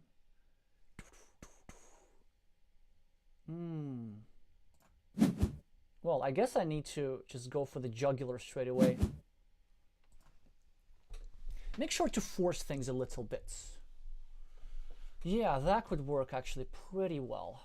The only thing I need to dodge is the 3 whites, although maybe I did not pick the red from the best column in that case. Well, yeah, they could take this. I mean, they could take a lot of stuff. I'm super fortunate that they did not place the black on row 5, because they now would be close to complete color, and I think in the end they will end up like 1 tile off or something.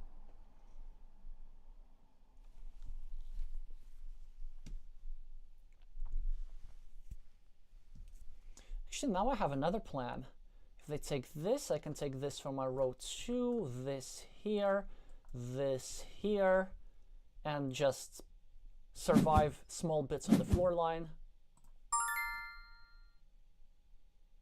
Okay, so they decided to do this, which makes sense. I can't really prevent them from taking the blues, I think. Well, or can I if I take blues here? No, they just win with complete color, I think. So I probably need to do that. I'm just playing a normal move. And also, why do I care about them placing the blues over here when they also have whites to go here?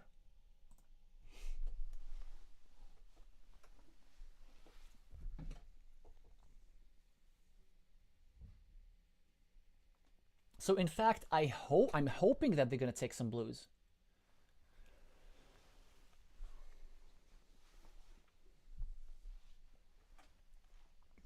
Because then I get the blacks for here. Also, now that I'm thinking, oh, I discarded 5 reds, so the complete color is not going to work anymore.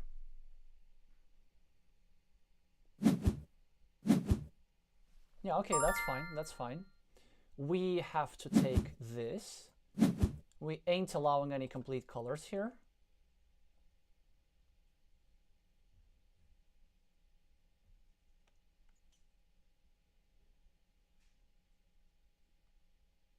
I think that's what we have to do. Or am I wrong? Their complete color was still live, so... And I should have enough gold for this. I should have double checked that before, but they have 10 here, 16, 15, 16. Actually, I'm not all that convinced I have enough gold. So...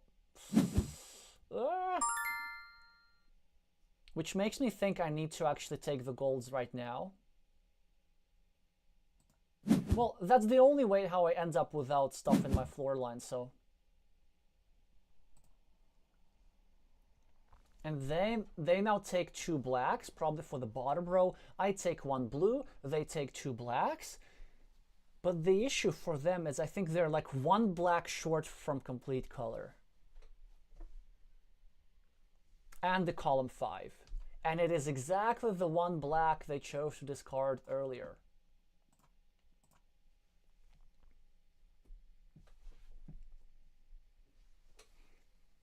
So what's the move for them? Oh, I think the move for them is to take one blue for row 4.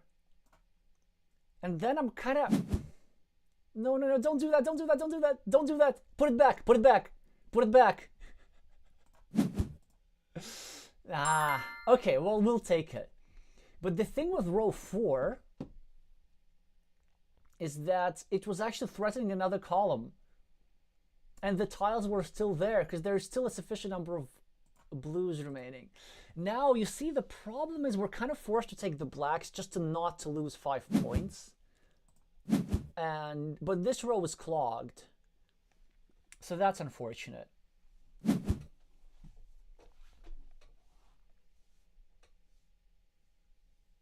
Although, I don't know, maybe it was like better to discard stuff here. But let's see what we end up having.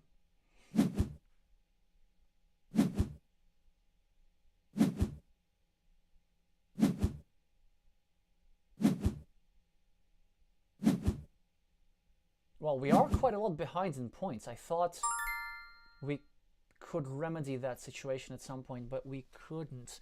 Yeah, that's the thing. And there we have all the blues. So maybe even I should have had like the discipline to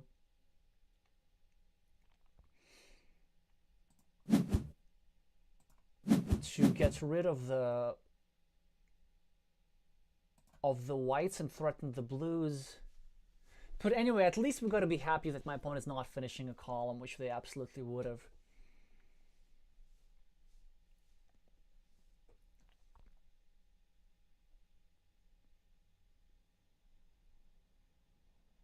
By the way, I was correct about them being 1 off from complete color if they do this.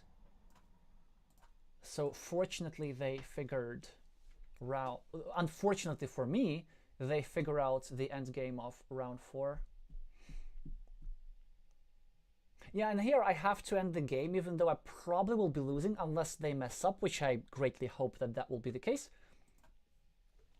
The reason I'll be losing is just I lost too many points in the floor line. Even though I will be gaining this and this, I will have the column. I think in the end it will be like a couple of tiles short.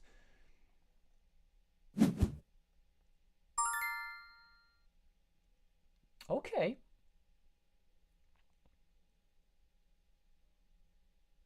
I could, of course, take the whites. Maybe actually that's what I should do. But I won't, because there's some reasons for this. There are some reasons for this.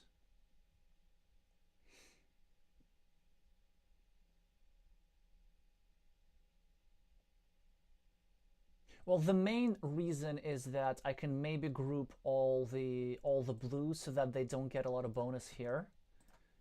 Yeah, and like if they take the 1 whites now, if they take the 3 whites here now, then I take this red and place it here, threaten a bit of something here, and make sure that all the blues are tied together so they can't like really benefit from row 1. That is wise. That is wise. Okay, okay, that's understandable. So what do we do now?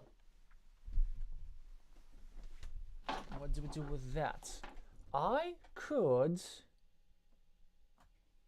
So if I just take 1 black or whatever, then I'm threatening this. But they just take this, so that's bad.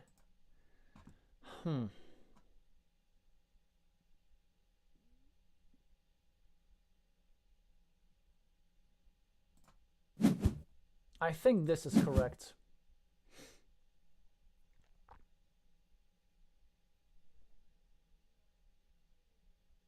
Yep, this is correct. Probably.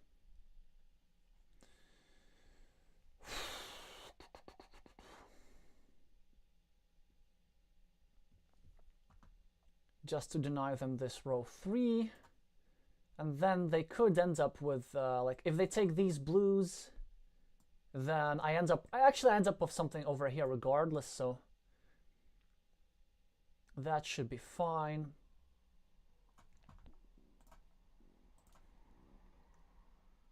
Three, two, one. Mistake, please. That would be super helpful. Actually, can I win? Maybe I can win.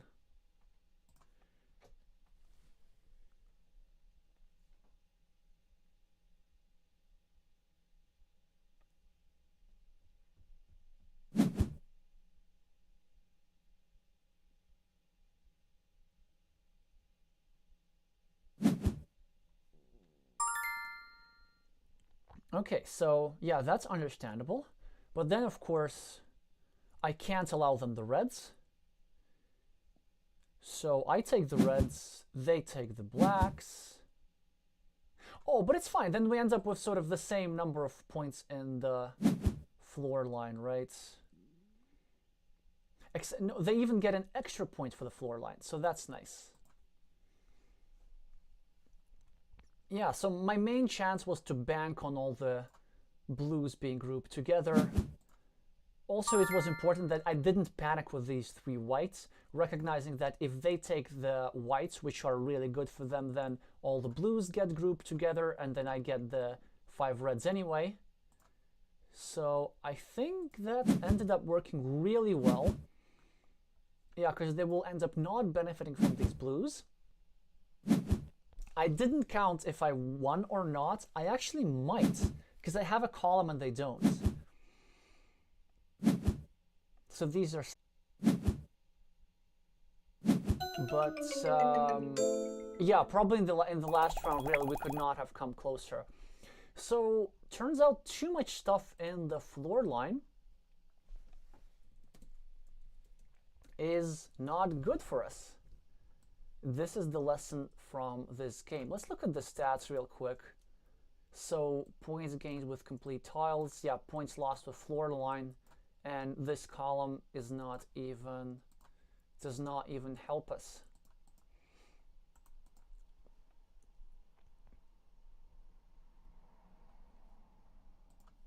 Maybe there was a way how we could have gotten away with completing our row 3 a little bit earlier, which would have allowed us a little bit more flexibility.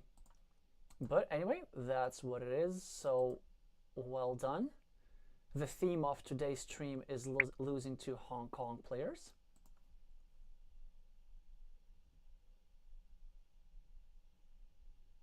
Glovier is saying, I was really hoping to see CT play for the complete color. I think that was the play for them, actually. I think that was the play for them.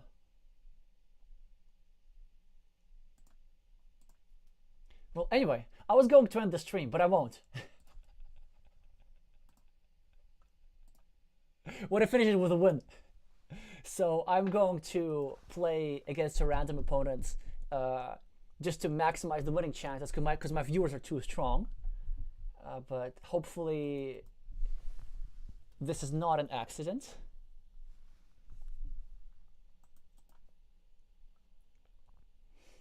And of course, if somebody else wants to send a challenge, I'm quite happy to lose my elo to you.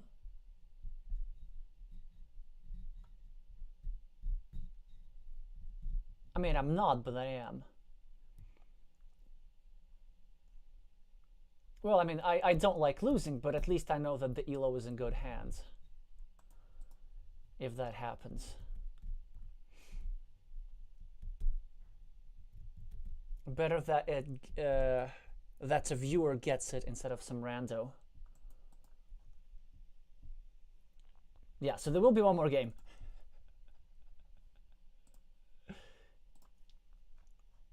And then we are going to break for the day.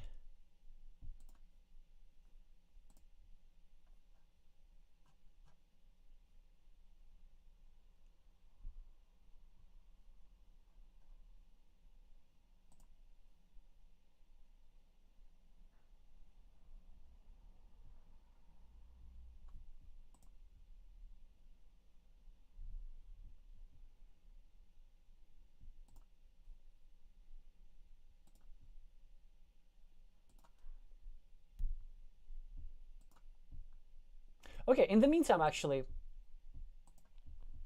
let's just look at the previous game a little bit and see. Was it round one? I felt that round one wasn't that bad.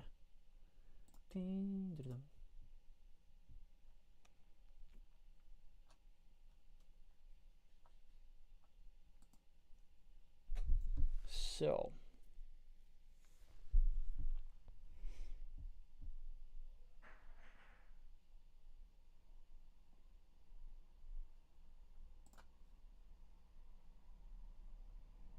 yeah, that's all good. Very strong start from them actually. It's not an easy find. It's very tempting to place it to row 3 or to row 5. Oh, okay.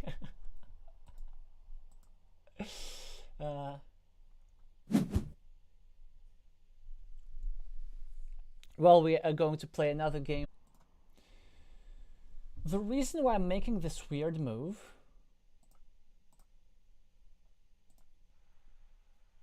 is because if Glovier takes the whites, which they might, then I take the blacks with tempo, and I think that's kind of good for me.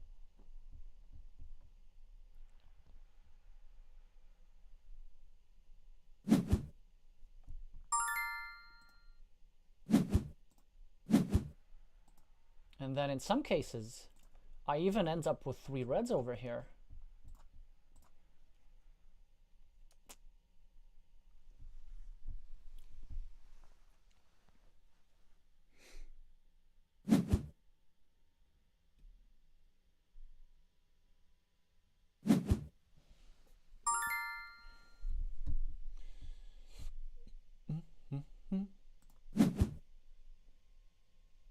Just place the red at the top. Because Glovier's going to have the same issues as I, right? As myself.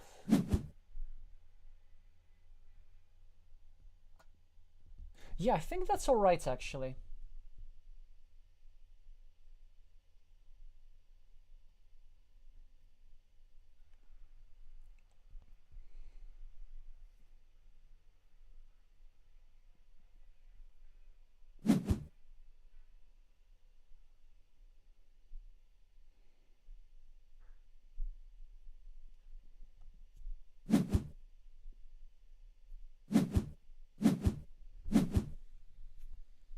Oh, really? That's interesting. It shouldn't matter that much.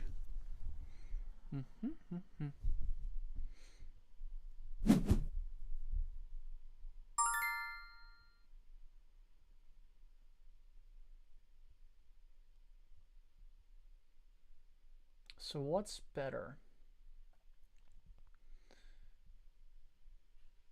Maybe I can take the blues instead, actually, for row 3. That'll be beautiful. That'll be nice and weird. And I think that this is exactly what I'm gonna do.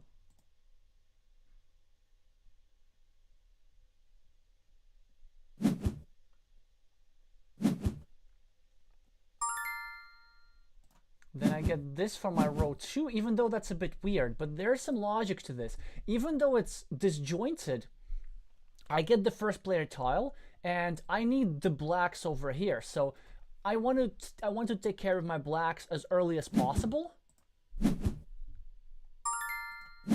And also I get the same number of placed tiles as my opponent. So I think it was an okay way to equalize this game.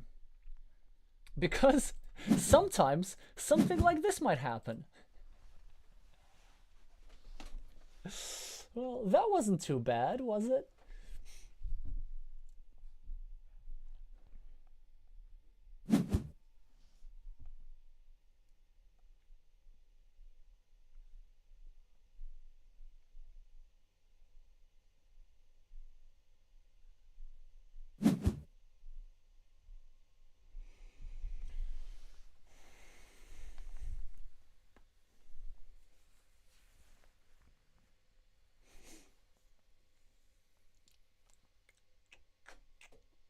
We can prevent Glovier from finishing row 3. Let's do some calculation.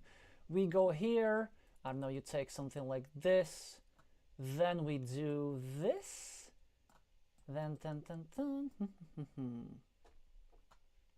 Yeah, that could work all right. Or maybe I could say that I don't mind you putting stuff in your row 3.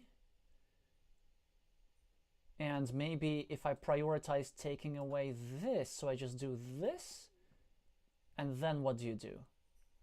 You probably have to put stuff in your row 3.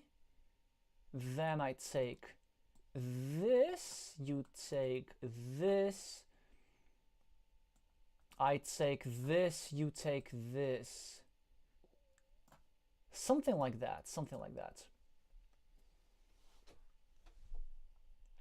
But I mean, denying my opponent row 3 is kind of nice. So yeah, you can have your blacks, it's fine.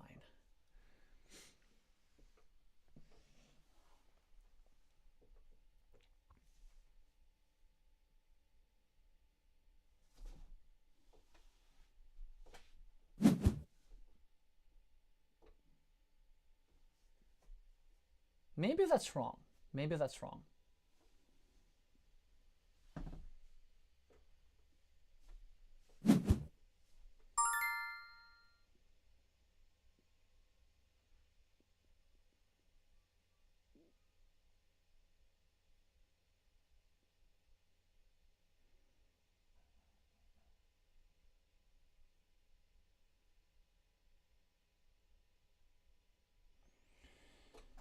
What do we do here?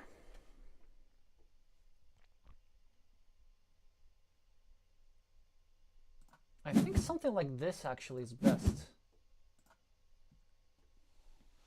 Because it takes away the opportunity for Glovier taking the best tiles that fit in this space.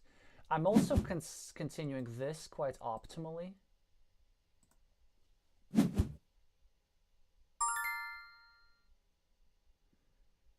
So now I will be discarding something, but I will make sure that this is 1 tile rather than 2. And if you want to take the reds, that's also completely fine with me, because the reds are just not the best tile for my opponent here.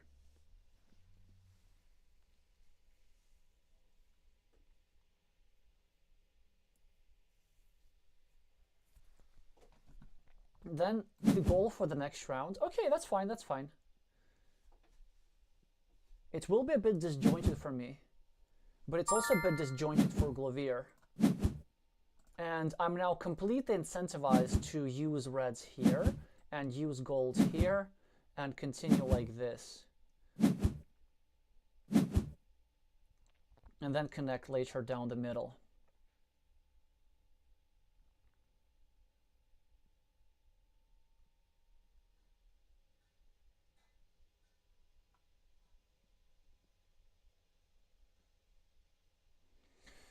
So it's actually a great run out for us because we will be finishing row 3 in addition to row 2.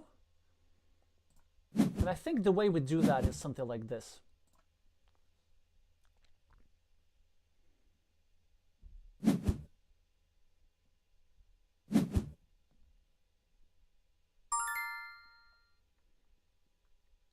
How evil do I want to be?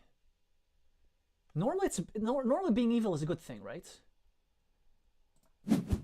Because I could do this, and then if my opponent wants to take away the golds from me, well, thank you for giving me 4 blues.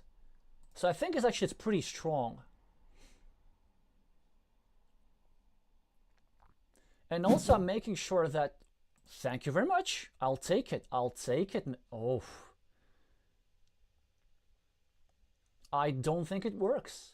I just don't think it works.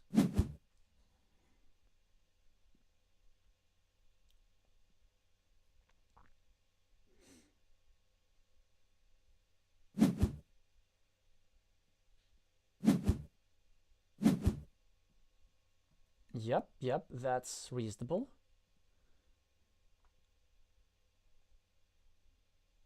And our next order of business is just take a load of blues for row 4.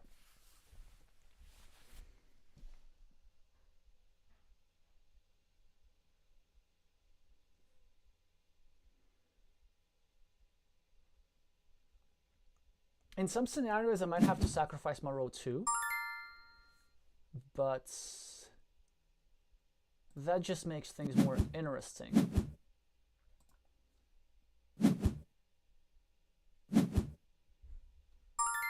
All right, so you don't mind me doing this. Okay. I do end up with nice chunk here, which appears to be worth it. So now it's a very good question. What do I do? Do I take 1, 2, 3, 4, 5, 6 minus 7 negative points and kind of have a better shot at completing the column, or do I just take 0 points? Yeah, I think this is okay. Like, I will have other stuff available to me. I am sacrificing row 2, but I just got so many tiles that there will be something. There will be some sort of weird complete color. I know there will be a possibility to have 2 columns. I don't know.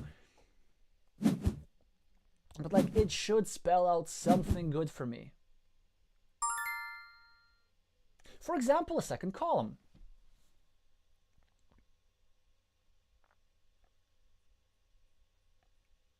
Although, is that what we really want? Are these our true desires? Yeah, they are. Yeah, they are.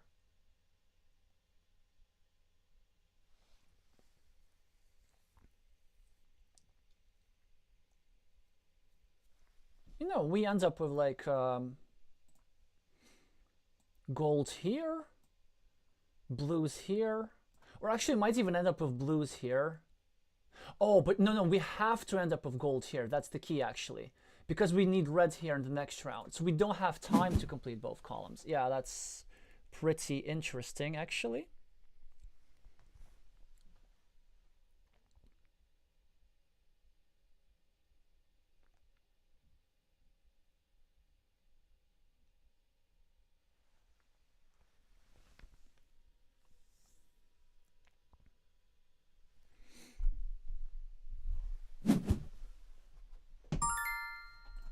That's fascinating. Okay. Well, I do what I have to do, I think.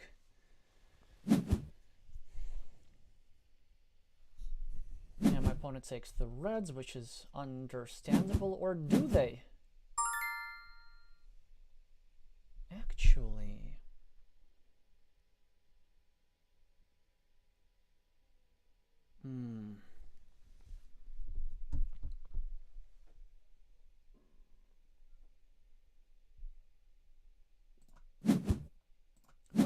Let's do this. Let's see what happens.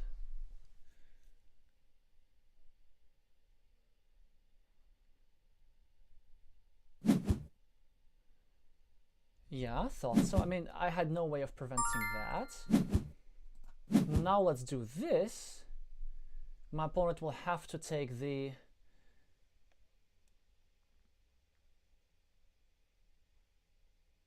blue, I presume. Also, I didn't see an opportunity for another column, I guess. But it does not really matter, right? It does not really matter. Okay, so I think the move here is, of course, to take 1 black, or is it? Actually, maybe these are not that bad. Yeah, because I'm not really going to need that row for anything else. And then I can actually like use blacks there. Yeah, that's completely fine with me. Completely fine with me. I will have to discard something. There was no way how I was forcing my opponent into discarding more things. If anything, I could accidentally make them a second column. Oh, but I'm losing by a lot of points. That could be an issue, right? Losing by a lot of points is very often an issue. Well, of course I should have counted the whites, but I didn't. Ooh, that's a question. So do we try and finish? That's a great question. Do we try and finish the game? In which case, I'm not sure if I'm even like guaranteed to win or not. I might not be guaranteed to win. Let's see what happens in that case. Okay, so I'm minus 15. I will be 9 points, so it will only be -6.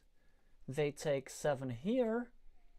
I take 6 here, so I'll be -7.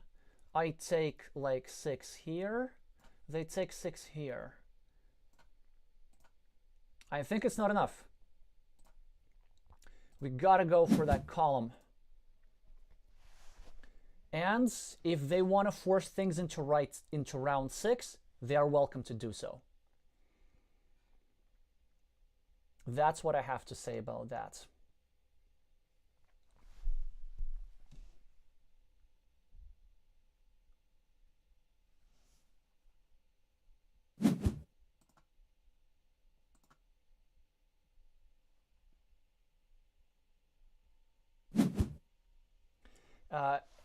Sunny saying strong viewers show that this is really educational channel. I do appreciate the kind words. Oh, nice. Chansonatone beat a 700 player yesterday whilst being 500. That's really nice.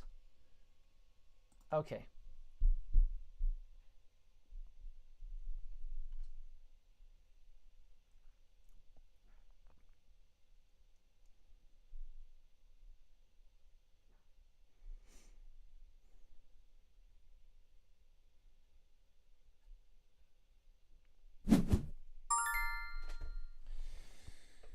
Should I do this? Should I just take the column from the middle? Dun, dun.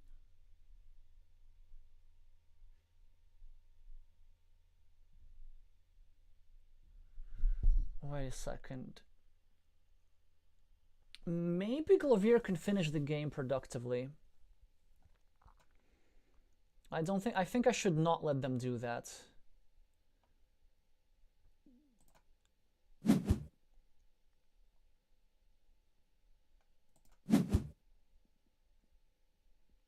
Yeah, I'm just gonna do this. Not sure if that works or not, really not sure. Maybe the correct move was to go here instead. Yeah, it was probably correct. Yes, just wait to see what happens.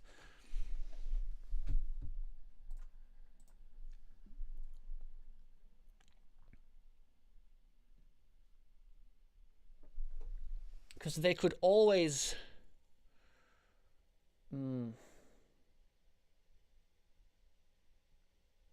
Yeah, I don't know. I think maybe a thing that I could do is actually place these tiles here. Well, maybe that's not going to be relevant. I don't know.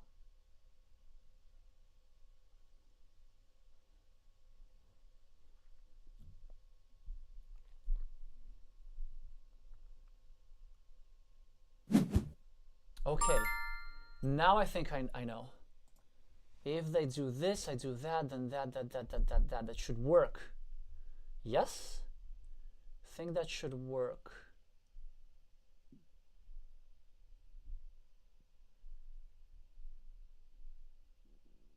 No, not quite. It's not quite working.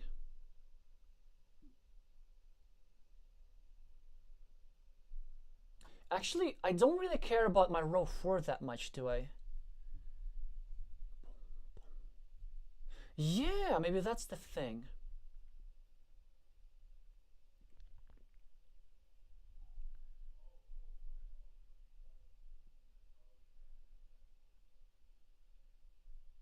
Okay, if I take 1 gold, then the team opponent takes red. No, let's stall. Let's wait. The idea is, if my opponent takes red, I take a red. If my opponent takes black, I take a gold.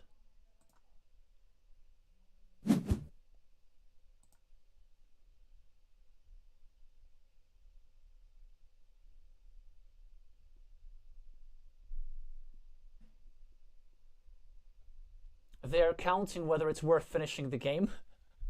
The answer is I don't know. I just don't. Okay, they decided that it is in fact worth it, so...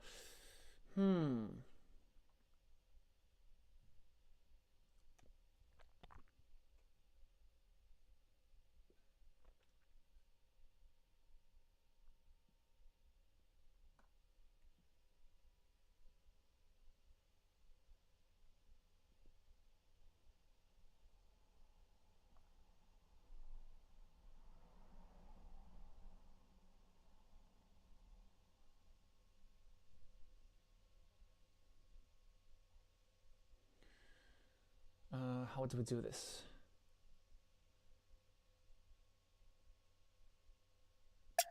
I don't think there's a way out of this, so let's just do that. No, no, no, no, that's wrong, that's wrong. I think this is correct.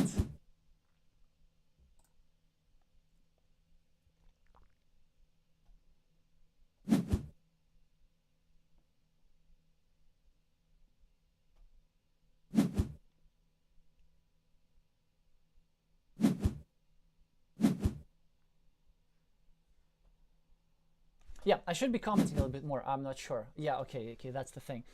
I think the correct for them is to discard, actually. In which case I can just take the... Yeah, taking the reds for me is still correct, unfortunately.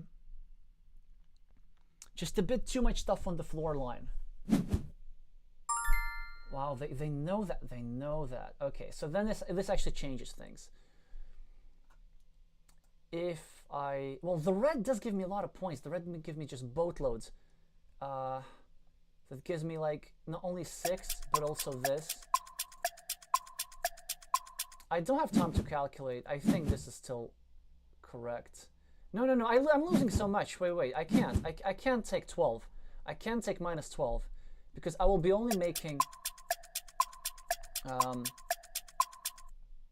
10. No. Actually, this is more. This plus this. 13. Well, this is net plus 1 point for me, actually. This is interesting. But if I do this, then it's net negative points. Yeah, so it's fine. It's fine.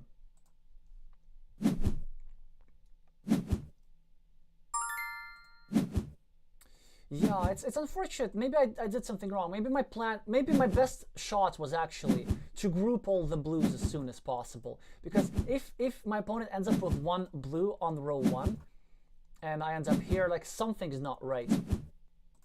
Well, anyway, well played. Yeah, real well played. Well, which also means I have to do one more. I can't stop the stream now.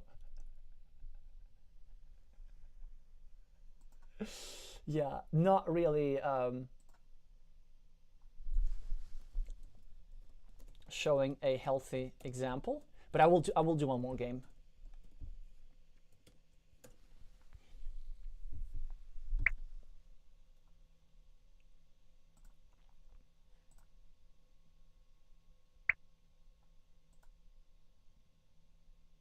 So what went wrong here? I did end up with a lot of stuff on the floor line, even though it did not seem like I was being reckless. So let's see. Well, that is something else, 27. I mean, most of these 27 points were in the last round, to be fair. And I think, yeah, the main issue was the tile counting. Had I been aware? Yes. Had I been aware about the scarcity of whites? Yeah, I don't think actually I could have done anything else about that. Like, what do we do? Because we end up with stuff here. Like, we ended up with just so many extra squares. Well, anyway, can't win every game. That's also part of the lesson. So we're playing against an opponent who is unknown for us. I don't remember playing them before. This looks like a screen name I would have memorized. It's a very interesting run out, and this one's probably going to be the last for the day. With 2 groups of 3 gold, and 2 groups of 2 whites. Like, such an interesting symmetry there.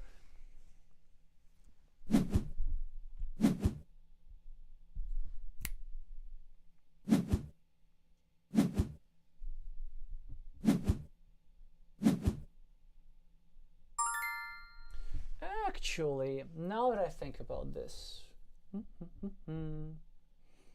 of course I could do the same, but then my opponent will always be like slightly ahead. But maybe this is not that bad. Yeah, let's go. They take this, and now the key is this. because we need to place this tile in such a way that creates another threat. This, in turn, would allow us to take away reds from them.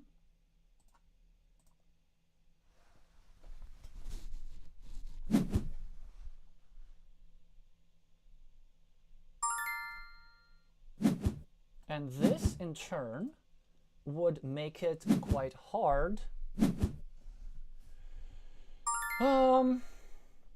Okay, fine, you can complete your row 4, but you are not completing row 2. And I have a pivot here on this row, and things are looking really good for me. Like, basically at this point, they should not be surviving the lack of their row 2. Like, the game is almost over at this point, because row 2 is too much to give up. So them having the tiles here, it's a neat idea, but they should have followed it up a little bit differently.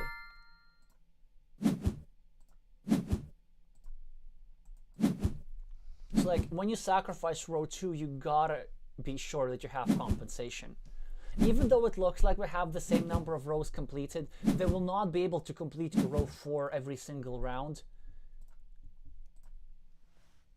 Also, not the greatest run out for them, because they will be forced to lose stuff on the floor when they get something from here.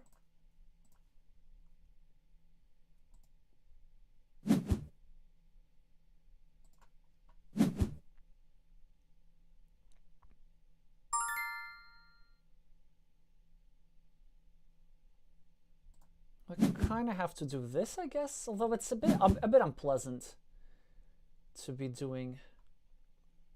But I can't take the 2 blacks, so I have to give the blacks to, well, not like this. I think not like this. I have to give the blacks to them.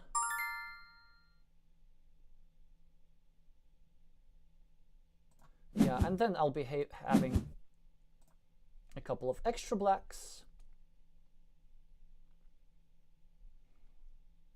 And then at the end I will be having either 2 blues or 3 whites here.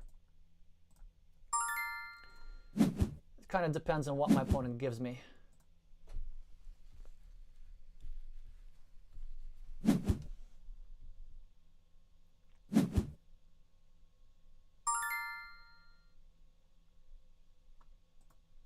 I will not budge. Or actually, will I? No, I think I should take care of this first.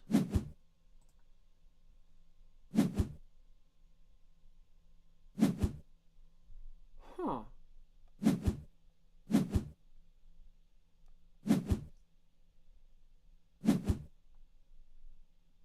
Ooh, that's a neat example, actually. Well, fine, you can have your whites. I don't think I have anything I can do about that. That's a neat tactic there. And then I have 1 blue, which I should be happy about. Although my opponent will have the first player tile, so they should be just hammering super actively on the blues. They need blues in 2 places, and so do I, but they have the right to move first, and that should make a bit of a difference. However, scoreboard, that also should make a difference, and now you can also see that this is a fantastic run out for me.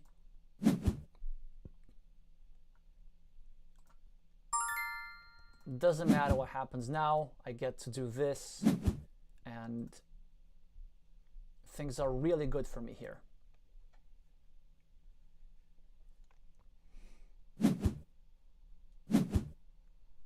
Now I need to take care of my row 1 as soon as possible.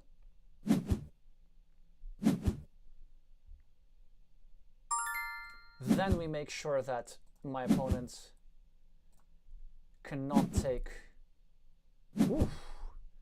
Well, that's a bit too much. I think they're over-prioritizing this row. And even though It would be really nice for me to take the reds instead of the golds, because I need to have row 5 available for the golds, but still, it's just a matter of simple arithmetic. I want them to drop more floor line points. Although maybe that wasn't the play. Maybe I should have let them actually to sacrifice the points differently. Ooh, look at that. That's kind of nice for them. Well, anyway, we will be placing this in row 3 because, believe it or not, it's actually really likely that we will end up with everything that we need over there. A slight misstep from our opponent allows me to force their hand.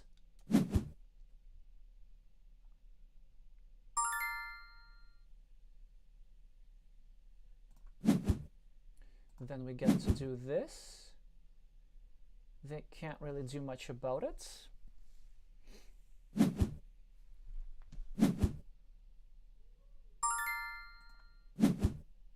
Yeah, then we get our second row like this, and now we see that they end up with a bit more on the floor line than they would like.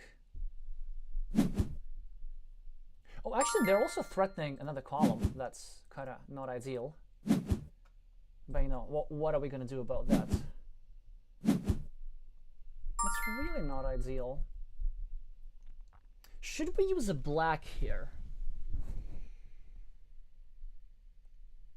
Okay, 10, 11, 12, 13, 14, 15, 16. A couple have been discarded. Yeah, I don't think that works. I think we might need row 4 for other purposes like reds. Oh, also I'm like 22 points ahead on the scoreboard. I kind of forgot about that fact, so maybe I should not be that worried. Okay, let's see.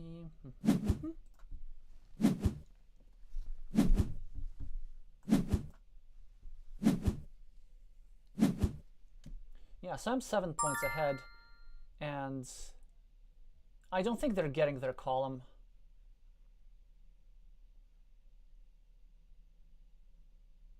They are getting the row 3 though.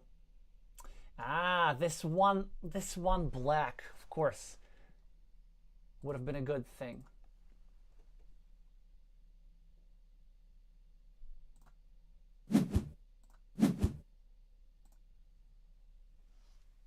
There are some reasons for this, for the move that I did. The main reason is that I have enough okay. Now let's actually do something like that. Maybe that's somewhat premature.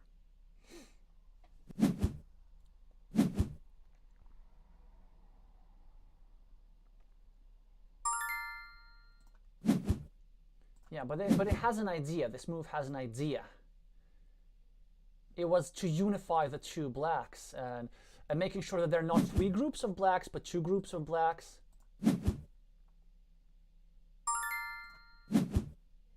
And this in turn makes sure that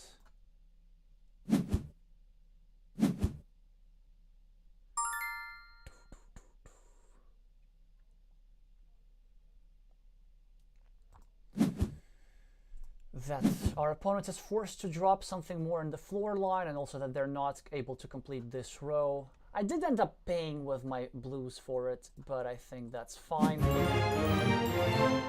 And they end up conceding on their last tile. So in this game, I think everything was decided in round 1. It's just giving up row 2 for no reason is really detrimental to the future of the game. And then there were a variety of possible ways to convert the advantage. Okay, so this is the type of game that I want to be finishing our stream on. Although my viewers are too good, I have to play someone else. Anyway, well, I hope you'll have the good remainder of your European evening, your Asian night, and your South American afternoon. Next week, there is not going to be a stream. 2 weeks from now, there is going to be a stream. In all likelihood, that is going to be Carcassonne related, either games against viewers or Carcassonne games analysis. I'll think about which one that's going to be, and stay tuned for some future uploads. I am now constantly preparing one big Carcassonne